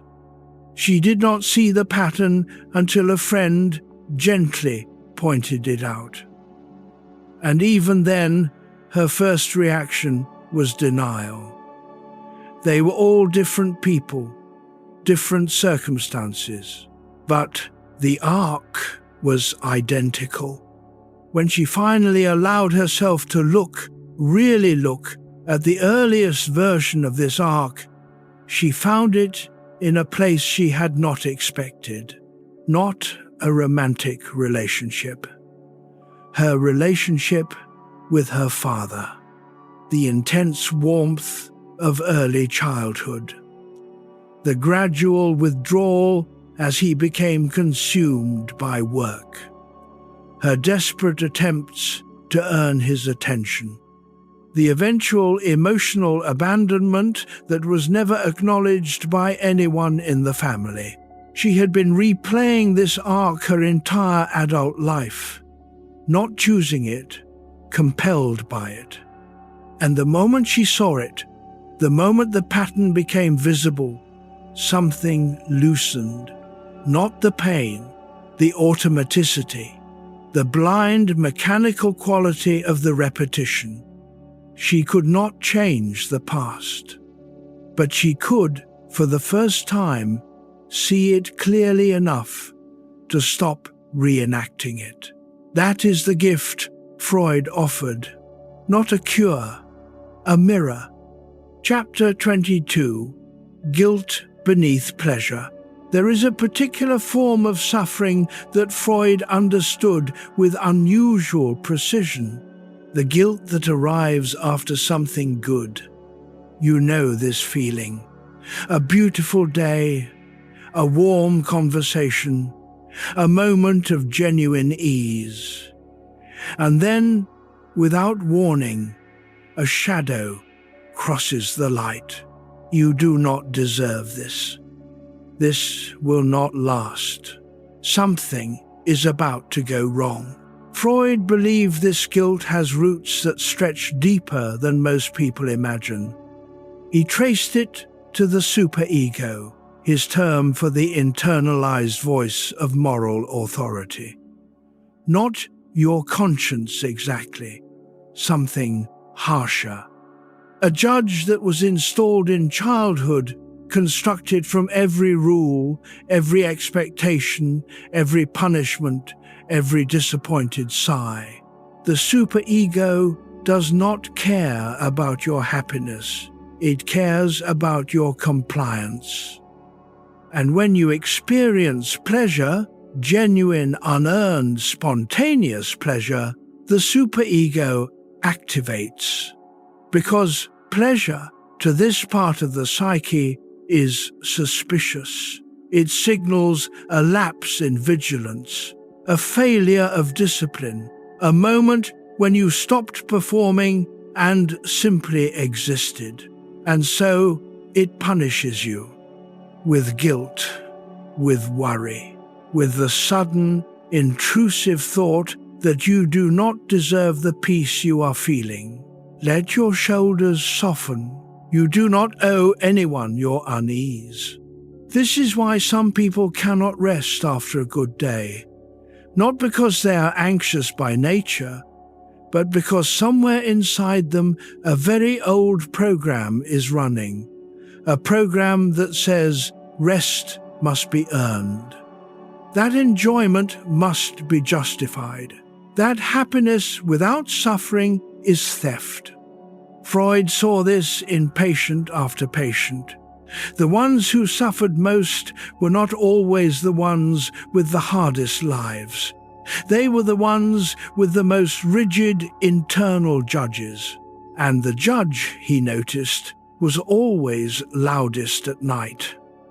When the accomplishments of the day no longer provide a defense, when there is nothing left to prove your worth, when you are simply lying in the dark, being a person, that is when the superego leans in and whispers its verdict. Not good enough, not careful enough, not sorry enough. The truth Freud arrived at was uncomfortable. The superego is not interested in your actual behavior. It is interested in control. It uses guilt the way a jailer uses walls to keep you in a predictable space. And the first step toward freedom is not silencing the judge. It is recognizing that the verdict was written before you could read. Now notice something. The guilt Freud describes is not about what you did, it is about what you are. There is a crucial difference. Guilt about actions is useful. It says, you hurt someone and you should make it right. That kind of guilt is a compass. It points toward repair. But the guilt that arrives at night, the formless, objectless guilt that settles over you like fog, that guilt is not about actions. It is about existence. It says you are too much, or not enough, or wrong in some fundamental way that no achievement can correct. This is the superego at its most destructive, not guiding you toward better behavior, attacking you for being. And the attack intensifies at night because at night you have no evidence to offer in your defense, no accomplishments to point to, no busy schedule to prove your worth. Just you, lying in the dark, stripped of everything the daylight lets you hide behind. This is why some of the most accomplished people are the most restless at night. They have spent the day building a case for their own value, and the night cross-examines them. The antidote is not more accomplishment, it is the quiet recognition that your worth was never in question. You were not on trial. You were never on trial. The courtroom was a construction. The judge was inherited. The verdict was predetermined. And tonight, you can step outside the courtroom, into a room where no one is judging, where the only expectation is breath, where being is enough. Chapter 23, Civilization Against Instinct. Freud wrote a book late in his career that is perhaps his most honest. He called it Civilization and Its Discontents. Its argument is simple and devastating. Human beings have instincts for pleasure, for aggression, for connection, for freedom. And civilization, by its nature, requires that most of these instincts be suppressed. We cannot act on every desire. We cannot express every impulse. Society depends on restraint, compromise, and the willingness to defer gratification. And this restraint, Freud argued, comes at a cost. The cost is a permanent, low-level dissatisfaction, a hum of unease that never fully resolves, a tension between what you are and what you are allowed to be. Notice the air moving in and out. This idea is not meant to depress you. It is meant to explain something you may have felt without understanding it. The restlessness that has no target, the frustration that has no cause, the sense at the end of a perfectly fine day that something essential is missing. Freud would say you are feeling the gap between your instinctual self and your civilized self, the gap between what your body wants and what your social world permits. This is not a problem to be solved. It is a condition to be understood. Because once you understand it, the restlessness stops feeling like failure. It starts feeling like evidence of something deeper, the tension between the animal and the citizen, the child and the adult, the wild self and the tame one. And that tension is not a sign that you are broken. It is a sign that you are alive. Think about what your culture taught you was unacceptable. Not explicitly. Not through rules posted on walls. Through the slow, constant pressure of approval and disapproval that shapes you from your first day of consciousness. Boys do not cry, girls do not rage, adults do not need, successful people do not struggle, loved people do not feel lonely. These are not truths, they are agreements, and every time you honored one of them at the expense of your actual experience, a piece of your instinctual life went underground. The result is the particular flavor of restlessness that civilized people know intimately. A restlessness that has no object. A dissatisfaction that targets nothing specific. A feeling that something is missing without any clear idea of what. It is the gap between the animal and the citizen, and it widens at night because the citizen goes off duty. In the daylight, you can perform your civilized self convincingly. You can be measured, reasonable, appropriate. But in the dark, the older self stirs. The one that wants without apology. The one that feels without filter.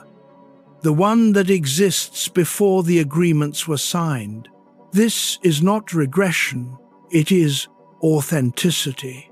And the discomfort it brings is the discomfort of meeting yourself without the costume. Fully alive people feel this tension. Only the numb do not. Freud did not offer a solution. He offered clarity. And clarity in the darkness is sometimes all you need. Not a fix, just a name for the ache. So that the next time you lie awake feeling restless for no apparent reason, you can say to yourself, "This is the human condition, not a personal flaw." A species-wide negotiation between what I am and what I have agreed to be. And let that be enough for tonight. Now here is something Freud noticed that connects to our earlier exploration. The dreams that arrive during periods of discontent are often the most creative. It is as if the psyche, unable to find satisfaction in waking life, turns its considerable energy toward construction in sleep, vivid scenarios, impossible architectures, conversations with people who never existed, landscapes that belong to no geography you have visited.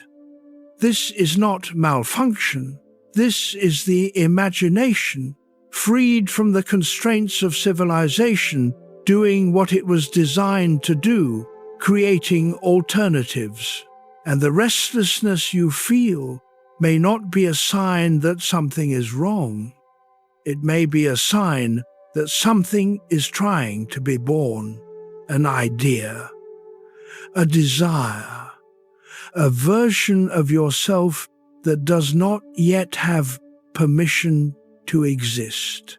The discontent is the labor pain, and the night, with all its discomfort, is the delivery room. Chapter 24.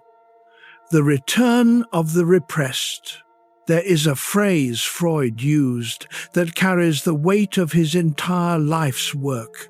The return of the repressed.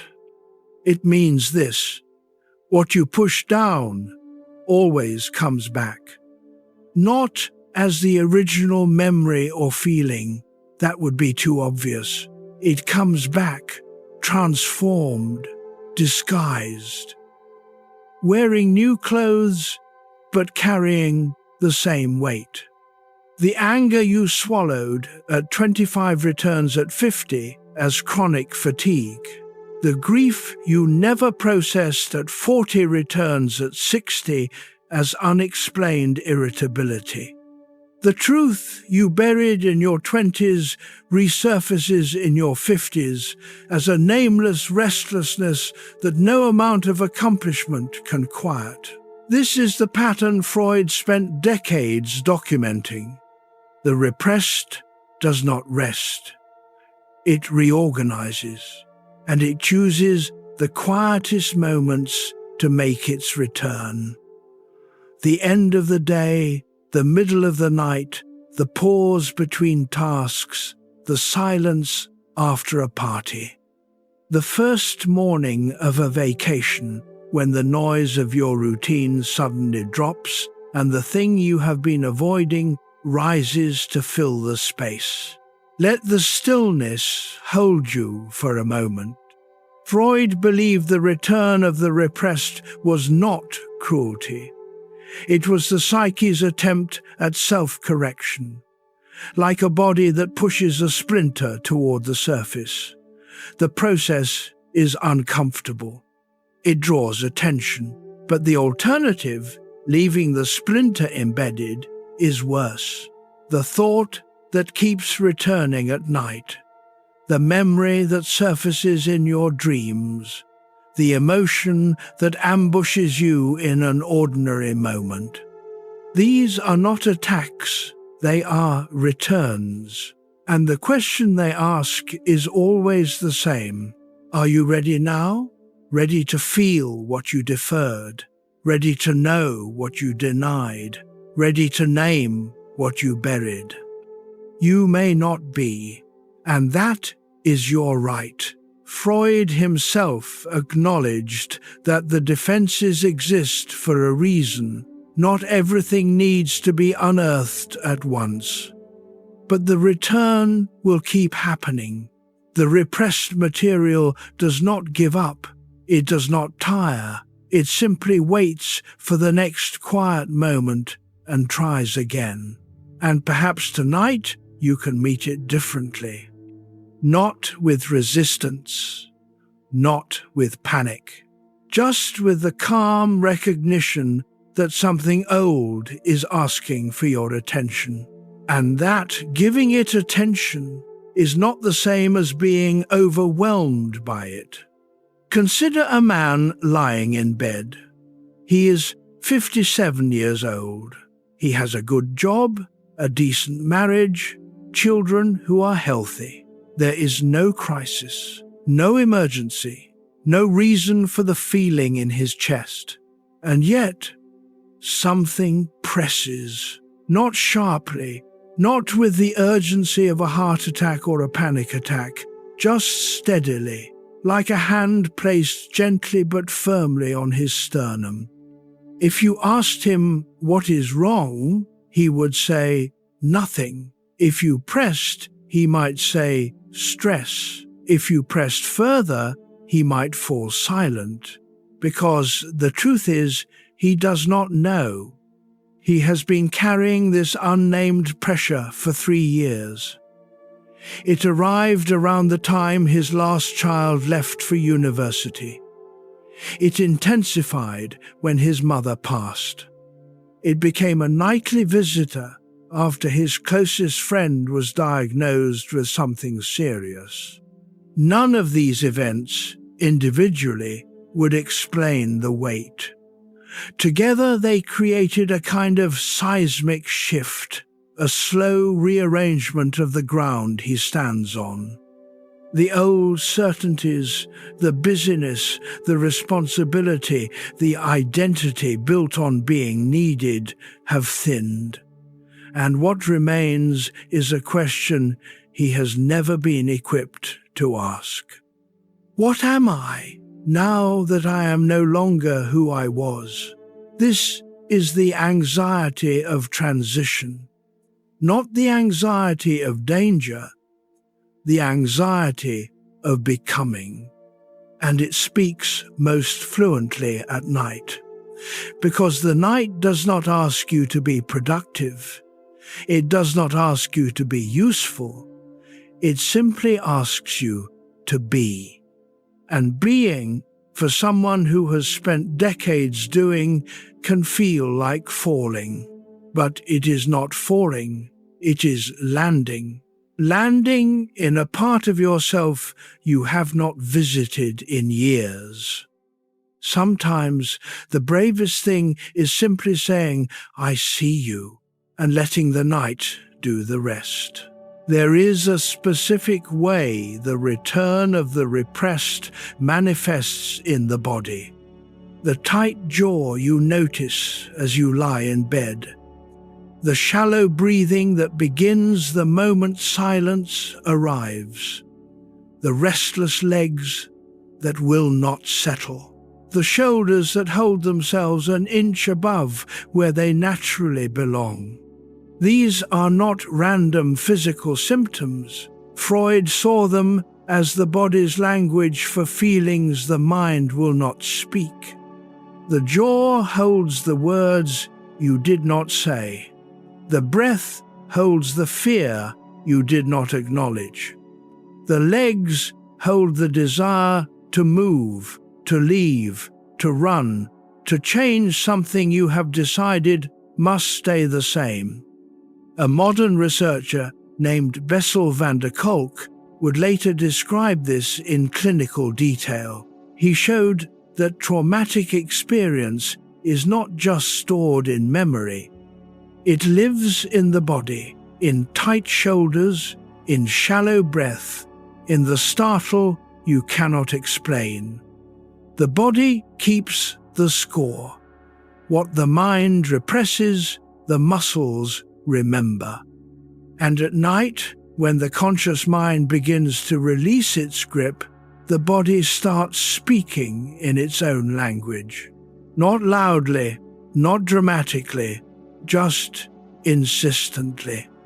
A pressure here, a tightness there, a restlessness that has no name but will not relent.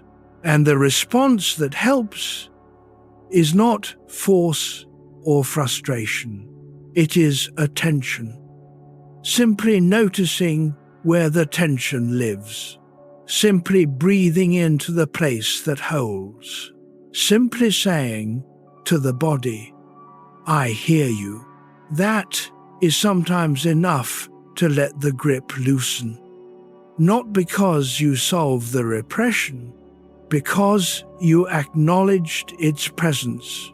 And acknowledgement, as Freud knew, is the first step toward release. Chapter 25. Why the mind sabotages rest. We have spent this hour with Freud's map of the buried mind, and now we arrive at a question that Freud asked himself near the end of his career. Why does the mind sabotage rest? He had seen it too many times. Patients who wanted to sleep but could not, who wanted peace but could not stop the noise, who genuinely desired rest, and yet every night their own minds refused to grant it. His answer was not simple, but it was honest. The mind does not sabotage rest out of malice. It sabotages rest because rest means vulnerability. When you sleep, you surrender control. You stop monitoring. You let the defenses fall. And for a mind that has spent years guarding against pain, against the return of repressed feelings, against the surfacing of forbidden thoughts, that surrender feels dangerous. Not logically dangerous, emotionally dangerous. The mind stays awake because it believes that vigilance is the price of safety, that if it stops watching, something terrible will happen. This is the hidden bargain we mentioned earlier, and now we can name it. The bargain is this: if I stay alert, nothing can surprise me. Nothing can hurt me while I am not looking. Nothing can return from the depths while I am watching the surface. But the bargain is a lie, because the things that disturb you at night are already inside. The vigilance is not protecting you from them. It is keeping you in the same room with them, awake, with the lights on. Feel the weight of your body. Let it press into whatever holds you. You are safe enough to stop watching. Freud's final insight about the night mind was this: the cure for sleeplessness is not more control, it is less. Not forced relaxation, you cannot force surrender, but a slow, honest loosening of the grip, letting the defenses rest, letting the repressed material surface gently on its own schedule, letting the forbidden thoughts be thought without alarm, letting the old guilt sit in the room without running the trial again. This is not easy work. It is, in fact, the work of a lifetime. But it begins here, in the dark, with one breath that you do not try to control, and with the quiet understanding that the mind does not need you to stand guard all night. It needs you to trust that morning will come. And it will. There is a kind of faith that has nothing to do with religion. It is the faith that the sun will rise, that the body will breathe without instruction, that the night, however long, will end. This is not naive faith. It is experiential faith. The faith of someone who has seen 10,000 mornings and knows in their body that 10,001 is coming. And this faith, quiet and unremarkable as it is the foundation of rest. Not the intellectual belief that everything will be fine. The somatic knowledge that you have survived this before. Every fear you have felt at night has been followed by a morning. Every spiral of worry has been interrupted, eventually, by sleep or by dawn. Every dark hour has been finite. Your track record with nights is perfect. You have survived every single one.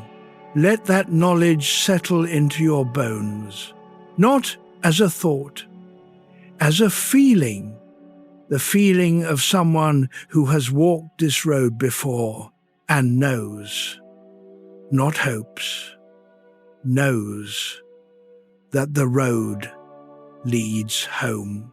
And from here, we enter a different kind of quiet. The next voice we will listen to did not write prescriptions or interpret dreams. He walked alone through the longest night a mind can endure, and came back with something that looked, against all odds, like freedom. Chapter 26, Nietzsche and Midnight Honesty. Friedrich Nietzsche did not want to comfort you. That is the first thing to understand. He was not interested in making darkness more bearable. He was interested in making you more honest about it. Born in 1844 inches, a small Prussian town, Nietzsche lost his father at the age of 4. His childhood was surrounded by women, mother, grandmother, sister, aunts, He was quiet, intensely studious, and profoundly lonely from a very early age. By his 20s, he was a professor of classical philology, the study of ancient texts. By his 30s, he had abandoned the university, his health was failing, and he was living alone in cheap boarding houses across Europe, writing the books that would define modern philosophy. And he was almost entirely unknown. His books sold in the hundreds. His ideas were dismissed or ignored. He wrote to friends who rarely wrote back. He suffered migraines so severe they left him bedridden for days. And yet, in the midst of this solitude and pain, he produced some of the most honest sentences ever written about the human condition. And this is why it shows up at night. Because Nietzsche understood darkness not as a metaphor, he lived in it, year after year, alone with his thoughts, facing questions that most people spend their entire lives avoiding. What if there is no guaranteed meaning? What if the comfort you seek is just another form of hiding? What if the only honest response to suffering is not to escape it, but to face it with your eyes open? These are not pleasant questions. They are midnight questions. The kind that arrive when the distractions have been stripped away and you are left with nothing but yourself. Let your breath come slowly here. This is not a lecture. It is a walk alongside someone who knew the dark very well. Nietzsche wrote, late in his career, a passage that captures something essential about the hours you are in right now. He imagined standing alone at midnight and hearing the world whisper its deepest truth. Not a truth of hope or despair, something deeper than both. A truth about acceptance, about saying yes to life not despite its pain, but because the pain and the beauty are inseparable. We will return to that idea. But first, we need to understand what drove him there. And it begins with something you may recognize in yourself. A feeling that the explanations you were given no longer fit. That the comfort others offer, however kind, misses the point. That somewhere, beneath the noise of ordinary life, a harder truth is waiting. Nietzsche did not flinch from that truth, and tonight, neither will we. He once described his own experience of writing in terms that anyone who has ever created something in solitude will recognize. He said it was like being a deep well. The bucket goes down, sometimes it comes back full, sometimes empty, and the writer has no control over which. But you keep lowering the bucket. That image, patient, solitary, uncertain, captures something essential about the work of facing darkness. You cannot force insight. You cannot demand that the unconscious reveal its secrets on your schedule. You can only keep lowering the bucket. And the night, for Nietzsche, was when the bucket came back fullest. Because the night stripped away pretense, the social masks, the intellectual postures, the carefully constructed arguments, all of these dissolved in the dark.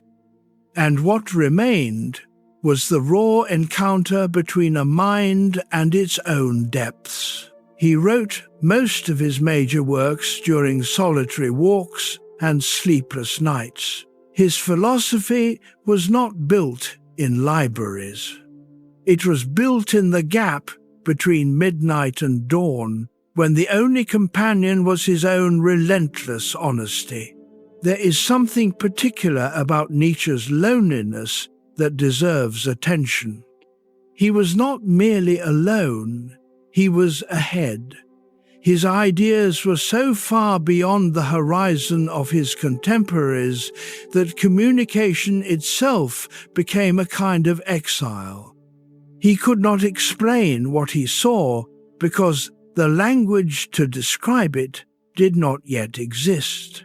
He had to build the language and the ideas simultaneously, in isolation, while his body deteriorated and his audience remained invisible.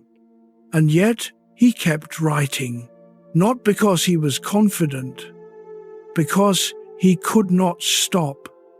The will beneath his despair refused to be silenced. This is a pattern you may recognize. Not the specific content, you are not a philosopher in a Swiss boarding house, but the feeling, the sense of carrying something inside you that the people around you cannot quite see. A thought, a need, a question that feels too large for the conversations you are allowed to have. That feeling is not madness, it is depth. And depth, as Nietzsche knew, is a lonely country. Chapter 27, Resentment as Secret Poison. Nietzsche had a word for something most people carry without naming it: resentment. Not just resentment, something deeper, a slow-burning bitterness that arises when you feel powerless and cannot admit it. It works like this. Something happens to you, an injustice, a rejection, a loss. You cannot change it. You cannot fight it. And so, instead of feeling the pain directly, you transform it. The pain becomes judgment. The helplessness becomes moral superiority. The wound becomes a story about how the other person is wrong, bad, beneath you. And this transformation feels like strength, but it is poison. Nietzsche saw resentment everywhere. In institutions, in philosophies, in religions, and most importantly, in individuals who had stopped being honest about their own suffering. But there is a quieter layer beneath that. He was not talking about occasional frustration. He was describing a way of living, a posture toward the world that substitutes bitterness for grief. Because grief is vulnerable. Grief admits that you lost something, that you were hurt, that you needed something you did not receive. Resentment, on the other hand, puts you on the throne. It says, I was wronged, I am right, they are wrong. It transforms pain into a kind of dark righteousness. And at night, when the righteousness wears thin, the original pain returns. The man who has spent years resenting his brother does not lie awake because of the resentment. He lies awake because beneath the resentment is something softer and more frightening. A loss, a rejection, a moment when he needed his brother and his brother was not there. And admitting that, not the anger, but the need, feels more dangerous than the resentment ever did. Let your jaw soften for a moment. Nietzsche's prescription was not forgiveness, exactly. He did not believe in forced reconciliation or saintly letting go. He believed in honesty. Can you name the wound beneath the grudge? Can you feel the loss without dressing it in judgment? Can you sit with a simple, unadorned truth? This hurt me, and it still does. That is not weakness. In Nietzsche's framework, that is the beginning of real strength, because the strong person does not need resentment. They can hold the pain directly, without the costume, without the performance, and the night becomes quieter when you stop rehearsing someone else's trial. There is a man who carried resentment toward his former business partner for 12 years. The partnership ended badly.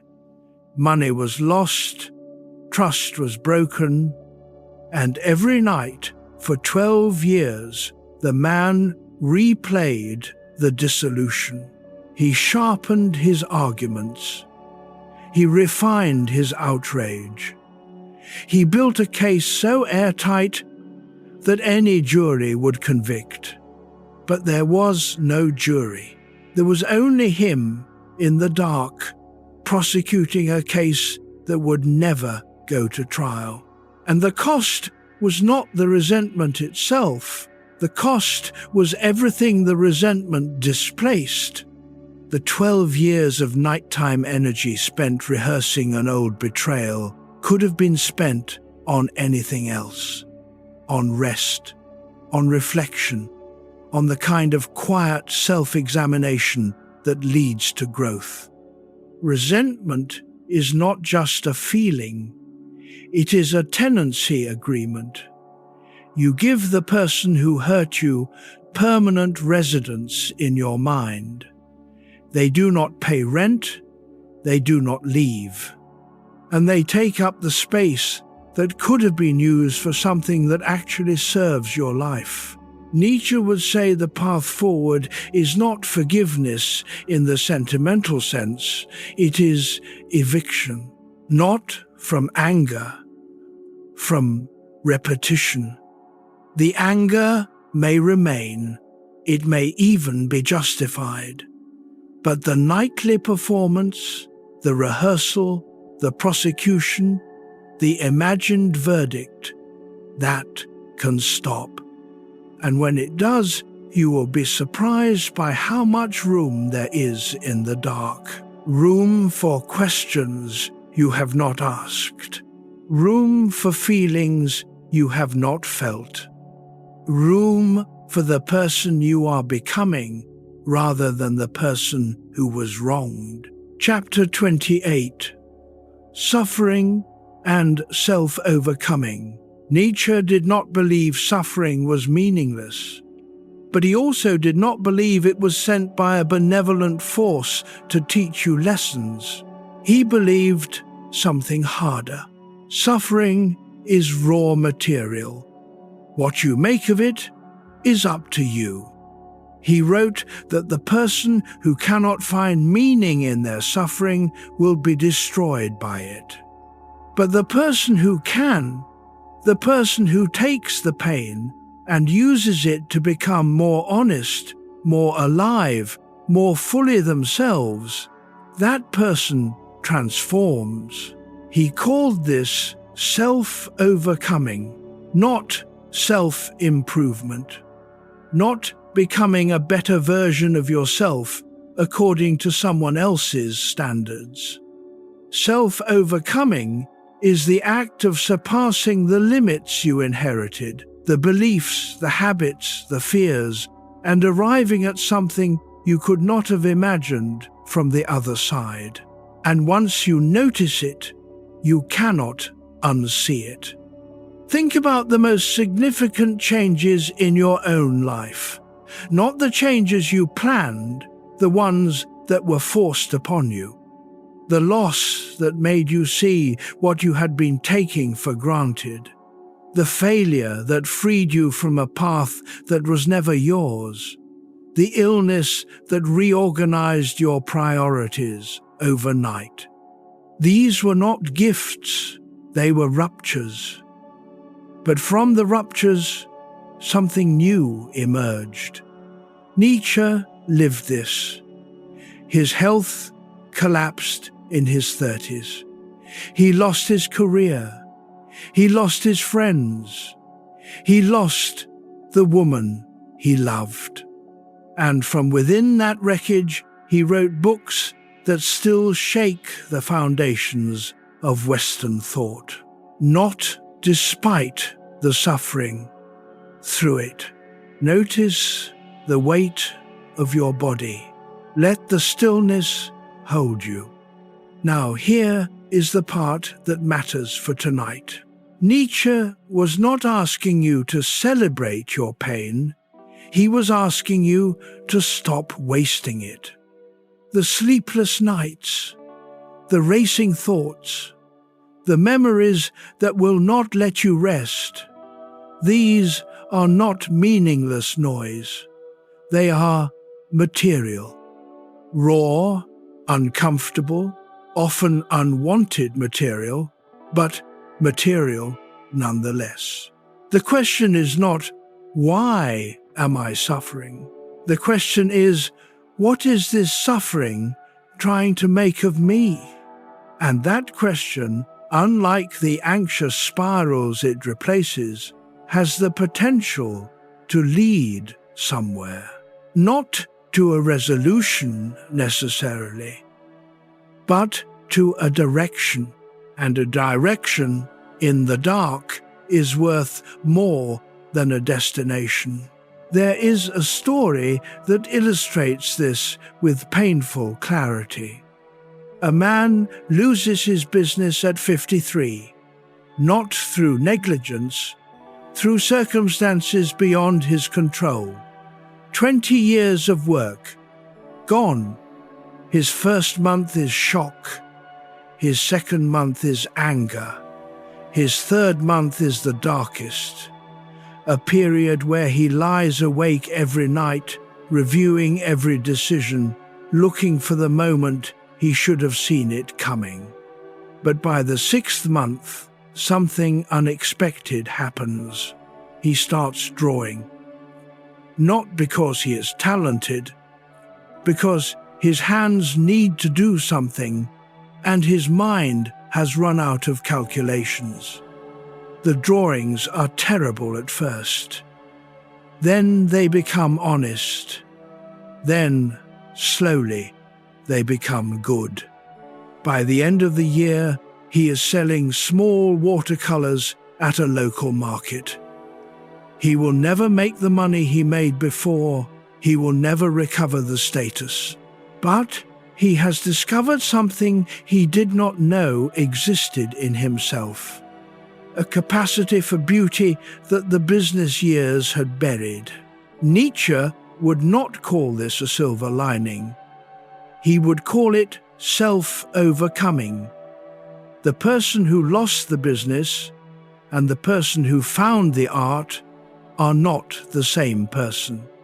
The second one could not have existed without the destruction of the first. This is not consolation. It is observation. Suffering does not always redeem. Sometimes it simply destroys. Nietzsche was honest about that too.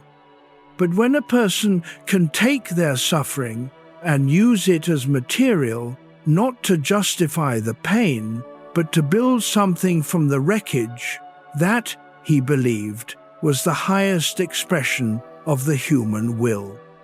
And this applies to the small sufferings too, the nightly ones, the insomnia that forces you to sit with thoughts you would otherwise avoid, the anxiety that drives you to question what you have been assuming, the sadness that cracks the surface of a competent life and lets something tender, something real, push through.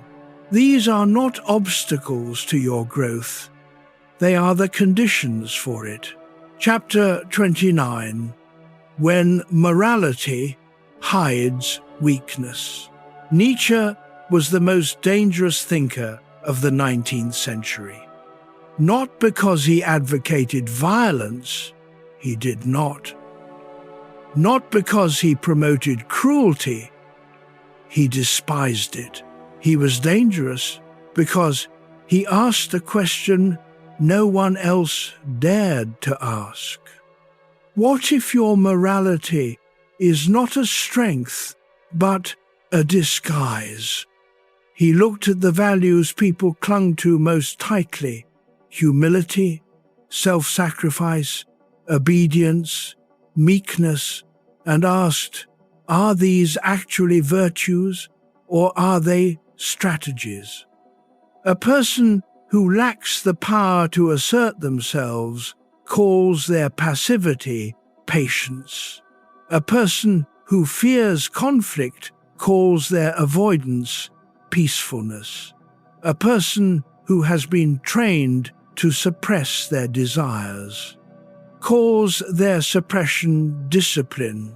This is where the pattern reveals itself. Nietzsche did not say all morality is false. He said much of it is unexamined. And unexamined morality, morality that was inherited rather than chosen, can become a cage disguised as a garden. Think about the rules you live by, not the ones you consciously chose, the ones you absorbed before you were old enough to question them. Always put others first. Never ask for too much. Do not be a burden. Strength means silence. These are not laws of nature. They are lessons. And the question Nietzsche forces you to ask is, who taught you these lessons? And what did they gain from your compliance? This is not cynicism. It is clarity. Let the next breath be slow and easy. At night, this question has a particular power, because at night you are not performing your morality for anyone. There is no audience, there is no reward. And in that privacy, you can be honest about which of your virtues are genuine and which are just habits of obedience. The tiredness you feel may not be physical. It may be the weight of rules you carry that were never yours to begin with. And Nietzsche would say the path forward is not to become immoral, it is to become self-authored. To examine every value, to keep the ones that serve your genuine life, and to set down gently the ones that were placed on your shoulders by someone else's need for your compliance. This is not easy work. It takes courage. Nietzsche called it the revaluation of all values, but the result is a morality that is truly yours, not inherited, not performed, not carried out of guilt, chosen. And chosen morality, unlike inherited morality, does not keep you awake at night. There is a particular kind of exhaustion that comes from living by someone else's rule, not the exhaustion of overwork, the exhaustion of misalignment. You know this feeling. You have done everything right, followed the plan, met the expectations, honored the agreements, and yet, at the end of the day, something feels hollow. Not wrong, exactly hollow. As if the life you are living is a perfectly constructed house that you do not, deep down, want to inhabit. Nietzsche saw this hollow feeling as the most important signal a person can receive. It is the soul saying, these are not your values, these are borrowed values. And borrowed values, however noble, cannot sustain you. The path forward is not rebellion. It is not throwing everything away. It is the more difficult work of sitting with each value and asking honestly, did I choose this? Or was it chosen for me? Some values will survive the questioning: love, integrity, compassion. These tend to hold up because they are not culturally specific. They are human. Others may not survive. The need to always be productive. The belief that suffering is virtuous. The assumption that wanting less is a sign of maturity. These are not truths. They are habits, and habits can be changed. Not overnight, not easily, but with the kind of patient, honest self-examination that the night makes possible. Notice the weight of your body. Let it rest. The borrowed values are heavy because they were never sized for you. They belong to someone else, a parent, a teacher, a culture. And setting them down, one by one, in the privacy of the dark, is not betrayal. It is the beginning of authoring your own life. Chapter 30. The Abyss of Meaning. There is a line Nietzsche wrote that almost everyone has heard, but few have truly understood. If you gaze long into an abyss, the abyss gazes also into you. Most people read this as a warning. Do not stare at darkness too long, or it will infect you. But Nietzsche meant something subtler.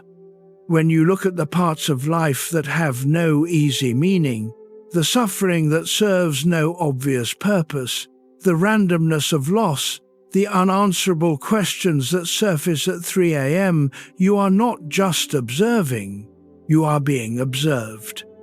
The darkness reveals you. It shows you how you react when the explanations run out, when the stories you tell yourself no longer hold.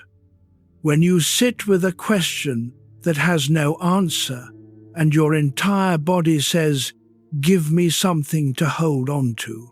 That moment of naked uncertainty is the abyss. And what gazes back at you from it is your own character. Some people, faced with the abyss, reach for certainty. They grab the nearest belief system, the nearest authority, the nearest distraction, not because it is true, because it is solid. Others sit with the uncertainty. They let the abyss look at them, and in that exchange, they discover something remarkable. They are still here. The meaning did not come. The answer did not arrive. The darkness did not explain itself, and they survived. If your mind has been drifting, come back gently. This next part is worth being present for. Nietzsche believed that the ability to sit in meaninglessness without being destroyed by it was the highest form of strength. Not optimism, not faith, not the belief that everything happens for a reason. Something harder. The willingness to live without a guaranteed reason, and to find in that willingness a freedom that guaranteed meaning could never provide. Because when you stop needing life to mean something specific, you are free to let it mean something real. The meaning you create, the love you choose, the moments you notice precisely because they are not guaranteed. And that, Nietzsche would say, is not despair. That is honesty, wearing its fiercest face. Blaise Pascal, the 17th century mathematician, wrote something that touches the same nerve.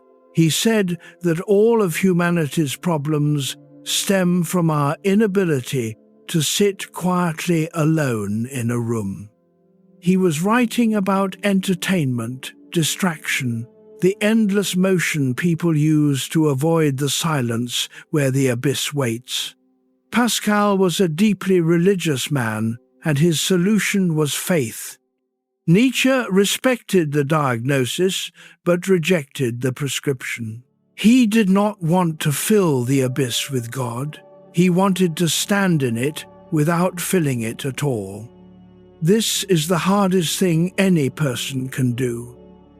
Sit with meaninglessness, not as a philosophical exercise, as a lived experience. The night offers this experience freely, every night, if you are honest enough to accept it. The moment when the to-do list is done and the entertainments have run out and the room is dark and the question surfaces, what is all of this for? Most people reach for their phone, for a show, for food, for anything that will paper over the silence. Nietzsche said, stay in the silence, stay in the question, stay in the abyss. Not forever, just long enough to discover that you can survive it. Because the person who can survive the abyss is free in a way that the person who runs from it can never be. There is a practical dimension to this that Nietzsche himself might not have articulated, but which modern psychology has confirmed. The act of sitting with uncertainty, without trying to resolve it, without reaching for distraction, builds a capacity that psychologists now call distress tolerance. It is the ability to endure discomfort without being overwhelmed by it. And distress tolerance, research has shown, is one of the strongest predictors of long-term emotional resilience. Every time you lie in the dark and resist the urge to grab your phone, every time you sit with a feeling and let it exist without trying to fix it, every time you hold a question without demanding an answer, you are building something. Not comfort, something better. The quiet knowledge that you can survive the silence. Chapter 31. Loneliness of the Free Mind. Nietzsche was one of the loneliest people in the history of thought. This is not an exaggeration. He spent his most productive years in rented rooms across Switzerland, Italy, and southern France. He ate alone. He walked alone. He wrote alone. His eyes were failing. His headaches were debilitating. And the books he considered his greatest achievements were largely unread during his lifetime. He once wrote to a friend that he felt as though he was shouting into a void, and the void did not answer. Feel the air moving in and out. You are not alone in this room. This voice is with you. But Nietzsche's loneliness was not simple isolation. It was the loneliness of seeing clearly in a world that preferred comfort. When you begin to question the beliefs everyone around you holds, the inherited morality, the unexamined values, the stories everyone agrees are true, you find yourself standing in a space that is yours alone. No one placed you there. You arrived by thinking honestly, and the price of that honesty is distance. Not from people, from the certainty that binds them together. You still love the people in your life. You still participate in the shared world. But somewhere inside you, a separation has occurred. You see the masks. You see the unexamined lives. You see the comfortable fictions. and you cannot unsee them. This loneliness is not a sign that something is wrong with you. It is a sign that you have begun to think for yourself. And thinking for yourself, in a world that rewards conformity, comes at a cost. The cost is felt most sharply at night. When the social world recedes and you are left with your own mind, the clarity that felt liberating during the day can feel like exile. You see things others do not see. You carry questions others do not carry. And there is no one to share the weight. Nietzsche endured this for decades, and he never found a solution. But he found something else, a kind of companionship with the great thinkers who came before him, a sense that across centuries there have always been people who stood alone with their thoughts and found in that solitude a strange kind of peace. Henry David Thoreau felt this loneliness too, though he described it in warmer terms. In 1845, he walked into the woods near Walden Pond and built a cabin. He lived alone for 2 years. The first morning, the silence was louder than he expected. No one needed him. No one noticed him. The emptiness he had been avoiding was suddenly everywhere. But instead of panic, he found something unexpected. The emptiness was not empty. It was spacious. It was room. Room to think without interruption. Room to feel without performance. Room to be simply and entirely, without the constant negotiation of social existence. He realized this is exactly the feeling he was afraid of, and it was not painful. It was spacious. Solitude is not the absence of people. It is the presence of yourself. And for many people, especially those who have spent decades being everything to everyone, that presence is unfamiliar, almost frightening, because you have lived so long in relation to others that you have forgotten what you look like on your own. The night gives you this, whether you want it or not, the reflection in the dark mirror, the face without the mask, the self without the audience. There is a particular form of this loneliness that arrives in the second half of life. After the children leave, after the career peaks, after the social obligations thin, after the phone rings less, and the calendar opens wider. This is not the loneliness of youth, which burns with desire and unfulfilled potential. This is the loneliness of accumulation, the feeling of having lived so much that the weight of experience outpaces the capacity to share it. You have seen things, learned things, lost things, survived things, and the people around you, however kind, however close, cannot hold the full weight of what you carry.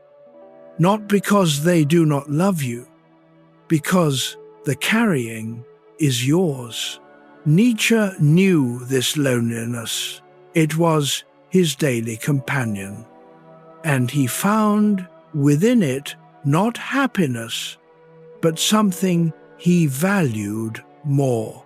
Integrity, the particular integrity of a mind that has stopped pretending.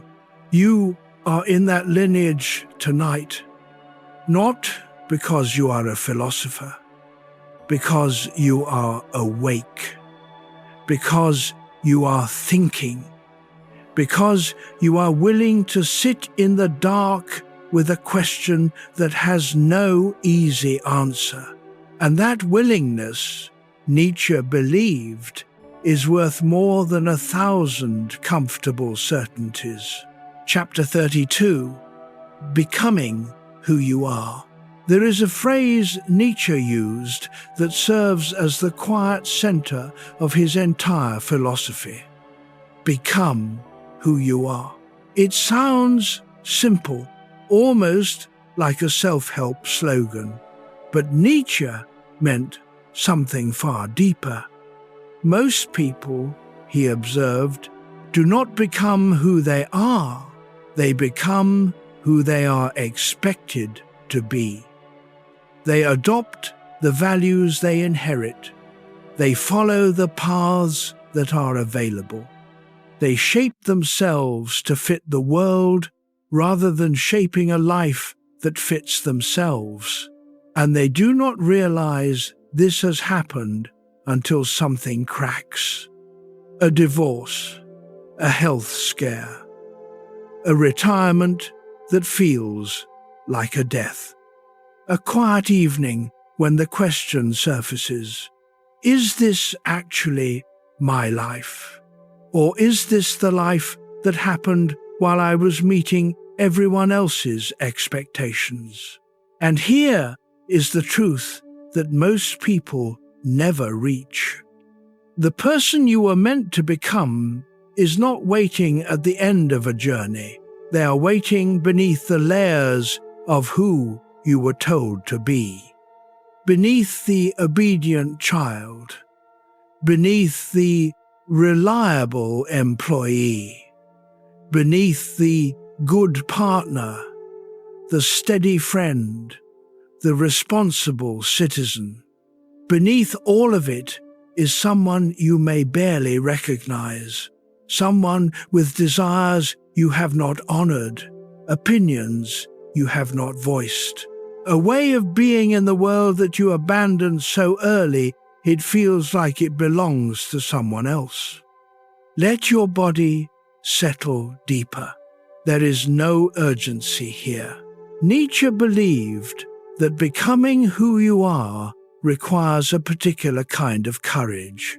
Not the courage to do something dramatic, the courage to stop doing something habitual, to stop saying yes when you mean no, to stop performing competence when you feel lost, to stop filling silence with noise because the silence asks too much. He wrote that the person who truly becomes themselves will always appear strange to others, because they no longer fit the categories. They no longer play the expected role. They are, in the most literal sense, unprecedented. And that is frightening. But it is also the closest thing to freedom that a human life can hold. You do not need to become someone new tonight. You just need to notice who you already are beneath the roles. And let that person breathe, just for a moment, in the dark. There is a man who, at 60, started writing poetry. He had never written a poem in his life. He was an engineer. He dealt in measurements and tolerances and structural loads. Poetry was, in his view, for other people. But something changed after his wife died. The precision he had relied on for 40 years could not hold what he was feeling. The emotions were too large, too irregular, too defiant of measurement. And so, one night, unable to sleep, he opened a notebook and wrote something that was not a report, not a memo, not a specification. It was a poem. A terrible poem. 8 lines about the sound of her voice in the next room, a sound that was no longer there. He showed it to no one. He did not call it a poem, he called it a thing I wrote. But he wrote another the next night. and another, and within a month he was sleeping better than he had in years. Not because the grief was gone, because it had a shape. The poems gave it a container, something to hold the feeling that his engineering mind could not process. This is what Nietzsche meant by becoming who you are. Not discovering some hidden dramatic self, discovering the quiet capacities that your previous life had no room for. The engineer did not stop being an engineer. He became an engineer who also wrote poems. And the expansion, small, private, unremarkable to anyone else, was enough to change the way he carried the night. Chapter 33, Amor Fati, in darkness. Nietzsche coined a phrase that contains, in 2 Latin words, his most radical idea. Amor Fati, love of fate. Not acceptance, not tolerance, not grim resignation, love. He asked, what if you could look at your life, all of it, including the losses, the failures, the pain, the nights you wished were different, and say yes to the whole thing? Not because it was fair, not because it was deserved, but because it was yours. Every wrong turn, every betrayal, every night of sleeplessness, every question without an answer. What if you could love even that? This is not a gentle idea. It is the most demanding idea in the history of philosophy. And Nietzsche did not arrive at it through comfort. He arrived at it through agony. He was sick, alone, and writing for an audience that did not exist. And from within that crucible, he said, I would live this life again, exactly as it was. Not one moment changed. That is Amor Fati. Let the next breath come slowly. Now, here is where it meets the night. You are lying in the dark with a mind full of everything you wish were different. The relationship that ended, the career that stalled, the years you feel you wasted, the person you thought you would become and did not. Nietzsche does not ask you to forget these things. He asks you to consider the possibility that they were not interruptions to your life. They were your life. And your life, with all its darkness, has made you exactly the person lying here tonight, thinking these thoughts, capable of understanding things that a pain-free life could never have taught. Not every night is beautiful, but every night is yours. And loving your fate does not mean pretending it was easy. It means claiming it, all of it. The light and the dark and the strange, quiet spaces in between. This is what Nietzsche meant when he imagined the moment of midnight honesty. The moment when the world stops spinning long enough for you to see it clearly. And instead of turning away, you say yes. Not because it is easy, because it is true. There is a thought experiment that brings Amor Fati to life. Nietzsche called it the eternal return. He asked, what if you were told that you would live this exact life in every detail, again and again, forever, the same joys, the same losses, the same sleepless nights, the same moments of beauty? Would you despair? Or would you say yes? The question is not about metaphysics. It is about attitude. It is a test of how you feel about your own existence. If the thought of reliving your life fills you with horror, something needs to change.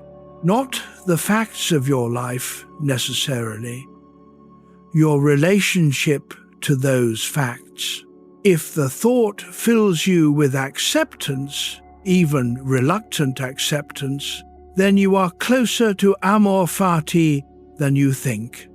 And if, in some quiet moment, the thought fills you with something resembling gratitude, not for the pain, but for the wholeness, the completeness, the irreducible reality of having lived, then you have arrived at the place Nietzsche spent his entire life trying to reach.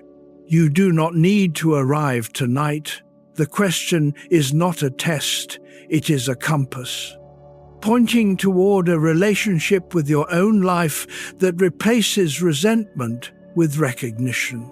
Not, this should have been different, but this was mine. There is a man who, at 62, lost his wife to a sudden illness. 3 months later, someone asked him what he wished for. Everyone expected him to say he wished she was still alive. Of course he did. But what he actually said was different. I wish I had known on all those ordinary Tuesday evenings that they were the best nights of my life. That is, Amor Fati. Not loving the loss. Loving the life that made the loss possible. And that love, Nietzsche believed, is the only antidote to regret.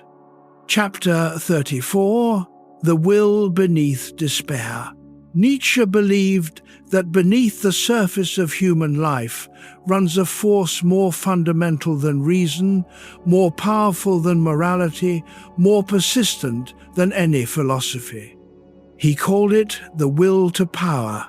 Now, this phrase has been misunderstood more than almost any idea in the history of thought. It does not mean the desire to dominate others. It does not mean cruelty or conquest.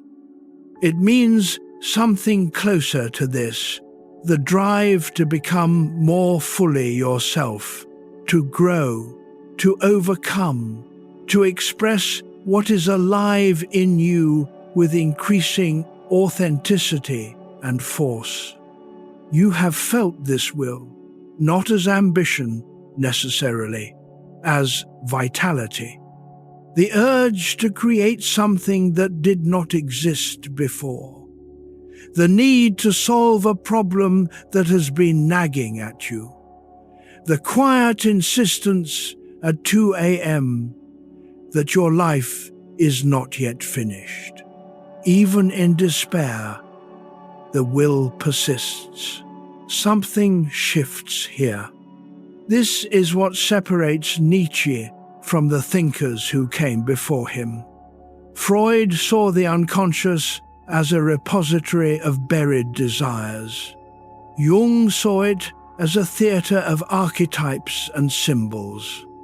Nietzsche saw beneath both of these a raw, irreducible energy. The energy that makes a tree push through concrete. The energy that makes a river carve through stone. The energy that keeps you awake even when your body begs for rest because something in you is not finished. Notice the weight of your body. Let it rest. The energy does not need your permission. Now consider this. The despair you sometimes feel at night, the sense that nothing matters, that you have failed, that the future is empty, is not the absence of the will. It is the will blocked. When your creative energy has no outlet, when your deepest self has no expression, When the life you are living does not match the life your will is reaching toward, the result is not emptiness. It is pressure, and pressure, mistaken for emptiness, becomes despair. Nietzsche would say, the cure for despair is not hope. It is movement, not grand movement, not transformation overnight, just one honest act, one true expression, one moment where the will finds a crack in the wall and pushes through. Write the sentence, make the call. Say the thing you have been holding back, not because it will fix everything, because the will beneath despair needs to know you are listening. And sometimes that is enough to turn the pressure into something that feels, finally, like direction. There is a particular quality of despair that only people past midlife truly understand. It is not the despair of youth, which burns hot and demands immediate resolution. It is a slower, cooler despair. The kind that arrives not because something went wrong, but because you have finally seen clearly enough to understand what was always there. The limits, the irreversibility, the roads not taken that can no longer be taken, the clock that will not stop, no matter how much you achieve. This is not depression, it is lucidity. And Nietzsche would say it is the precondition for everything that matters, because only the person who has seen the limits clearly can truly choose what to do with the time that remains. Only the person who has felt the weight of irreversibility can appreciate the lightness of a single, fully lived day. The will beneath despair is not denial. It is not forced optimism. It is the quiet insistence of a life that knows its own mortality and chooses, anyway, to continue, to make, to love, to show up, to care. Not because it is guaranteed to matter, because it matters right now. And right now is the only currency you have. Chapter 35. Why strength feels dangerous. There is a particular fear that Nietzsche understood with unsettling precision, the fear of your own strength. This is not the fear of weakness. That one is familiar.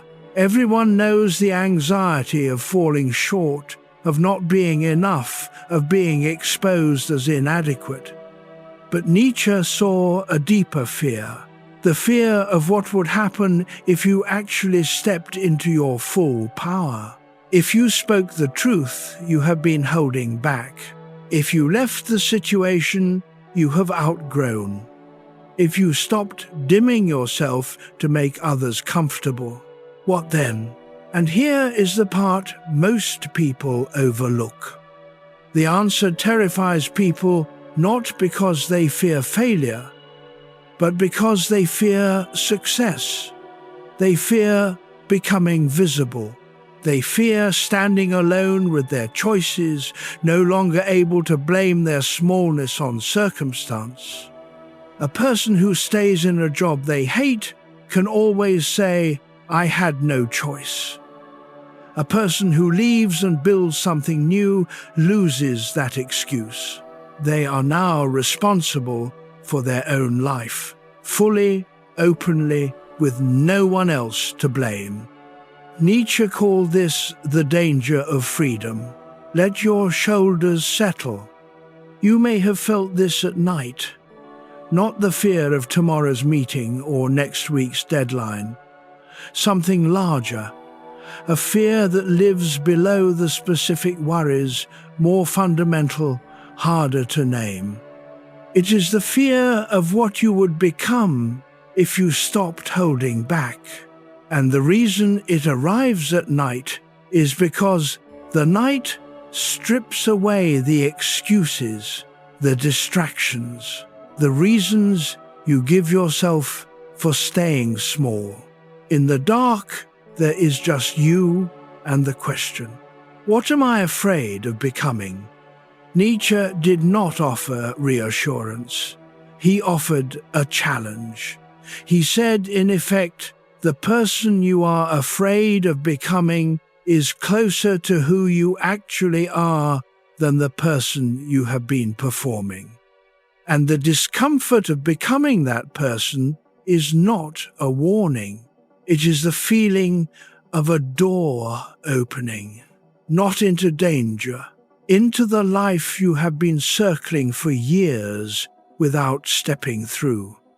There is a modern version of this fear that Nietzsche could not have predicted but would have recognized instantly. A woman is offered a promotion, she has earned it, everyone agrees she is the best candidate, and she turns it down.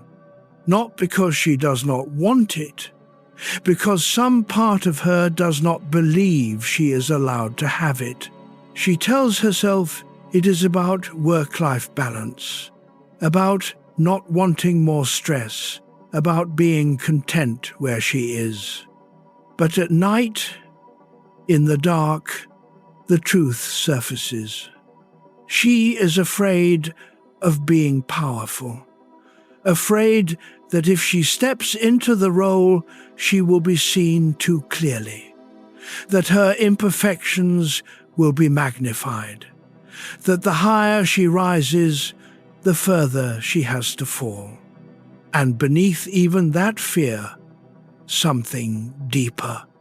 The belief, absorbed in childhood, that wanting more is dangerous, that ambition is selfish, that the safest place is the middle, where no one looks too closely. Nietzsche would say this woman is not lacking confidence, she is lacking permission. Permission she can only give herself. And the night, for all its discomfort, is often where that permission begins to form. In the privacy of the dark, where no one is watching, you can admit what you want. You can name the strength you have been hiding. And naming it, even silently, is the first step toward living it. There is a mirror image of this fear that is equally common. A man who has spent his life being strong fears what would happen if he stopped, if he admitted exhaustion, if he said just once, "I cannot do this alone." His strength is not a gift, it is a cage. One he built himself, brick by brick, over decades of being the reliable one, the steady one, the one who never breaks. And the fear of releasing his strength feels as dangerous as the fear of claiming it does for the woman. Nietzsche saw both fears as the same phenomenon. The fear of becoming who you actually are, rather than who the world trained you to be. And his response to both was the same. Become it, whatever it is. Become it fully. The strong person who admits vulnerability does not become weak, they become whole.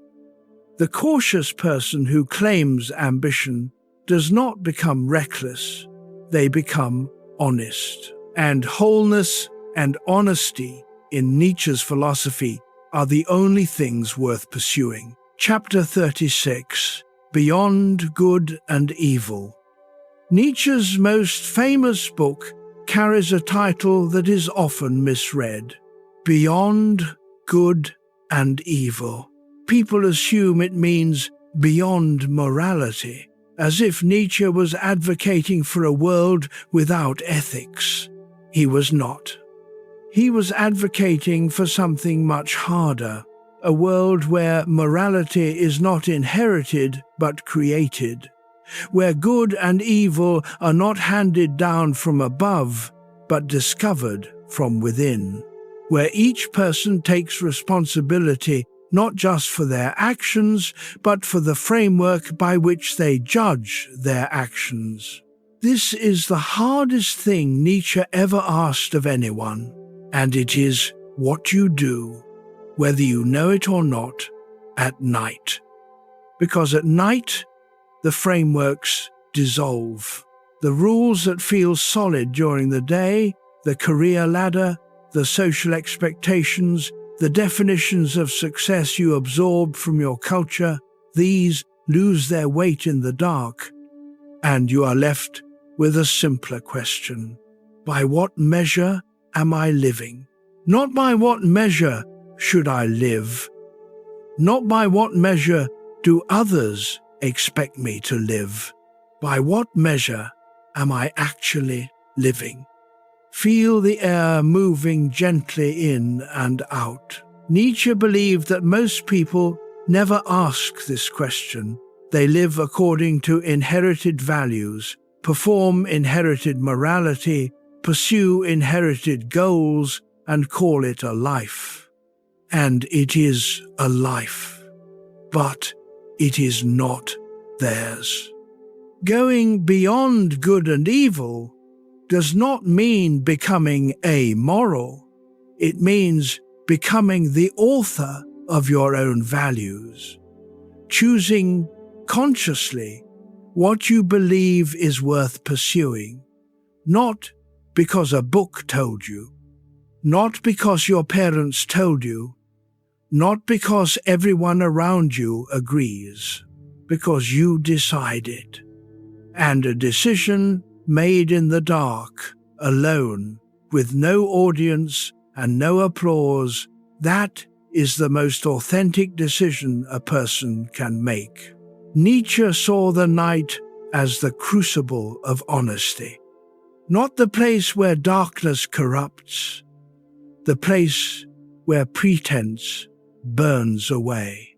And what remains after the pretense is gone is not evil. It is you, more naked, more honest, more alive than the version you show the world. And that person, Nietzsche believed, is worth becoming. There is one more thing Nietzsche saw that deserves attention tonight. He noticed that the people who lived most honestly were not the loudest or the most dramatic. They were the quietest. They had passed through the fire of self-examination and come out the other side with a simplicity that complexity could never provide. They did not need to prove anything. They did not need to win arguments. They did not need to be right. They simply were, and their presence, quiet, grounded, unperforming, created a kind of peace in the people around them, not because they radiated calm, because they had stopped radiating need. A person who has gone beyond good and evil in Nietzsche's sense is not amoral, they are post-moral. They have examined every inherited value and kept only what is genuinely theirs. The result is not chaos, it is clarity. And clarity in the dark is a kind of light. Not the harsh light that exposes flaws, the soft light that reveals shapes, the light that lets you move through the room without stumbling. You do not need to reach this clarity tonight, but you can move toward it. One honest thought at a time. Chapter 37, The Art of Dancing Alone. We are nearing the end of our time with Nietzsche, and there is one image he left behind that captures something essential. He wrote about dancing, not literally. He was too sick, too solitary, too wrapped in philosophical intensity for ballrooms. But he used dance as a metaphor for the highest state a human being can achieve. The ability to move through life with lightness, even when the weight is real. To find joy not by denying suffering, but by holding it so honestly that it no longer controls you. He wrote of people who could dance with their fate, who faced the darkness, the uncertainty, the loneliness, and found within all of it a kind of rhythm, not escape, not denial. Rhythm, the way a river finds its way around a stone, the way music incorporates silence, the way your body even now breathes without your instruction, in and out, a rhythm that has sustained you every moment of your life without asking for thanks. Just breathe for a moment. The story will be here when you return. Nietzsche's dancer is not happy in the simple sense. They are alive in the deepest sense. They have looked at the abyss. They have felt the loneliness. They have carried the weight of their own freedom, and they dance anyway. Not because the music is beautiful, because the dance is theirs. Think about the times in your life when you felt most fully yourself. Not the achievements, not the applause. The moments of pure, unfiltered presence. A walk on a cold morning when the air tasted like clarity. A conversation that went deeper than either person expected. A night alone that shifted, without warning, from loneliness to something closer to peace. These moments were dances. Unrehearsed, unperformed, unwitnessed. And they were more real than any performance you have ever given. Nietzsche died in 1900, his mind broken, his body spent. He never saw the impact of his work. He never heard the applause. But the dance continued. In every person who lies awake at night, not fighting the dark, but listening to it, the dance continues. You may not feel like a dancer tonight. You may feel like someone who is simply tired, simply restless, simply trying to get through another night.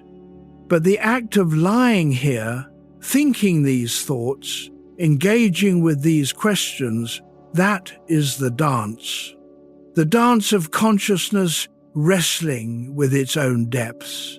The dance of a mind trying to know itself. The dance of a human being who has not given up on understanding, even when understanding seems impossible.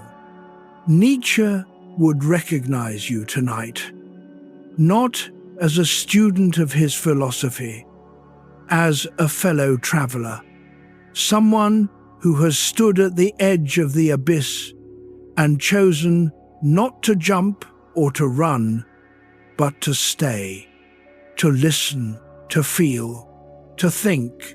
That is the dance, and it is more beautiful than you know.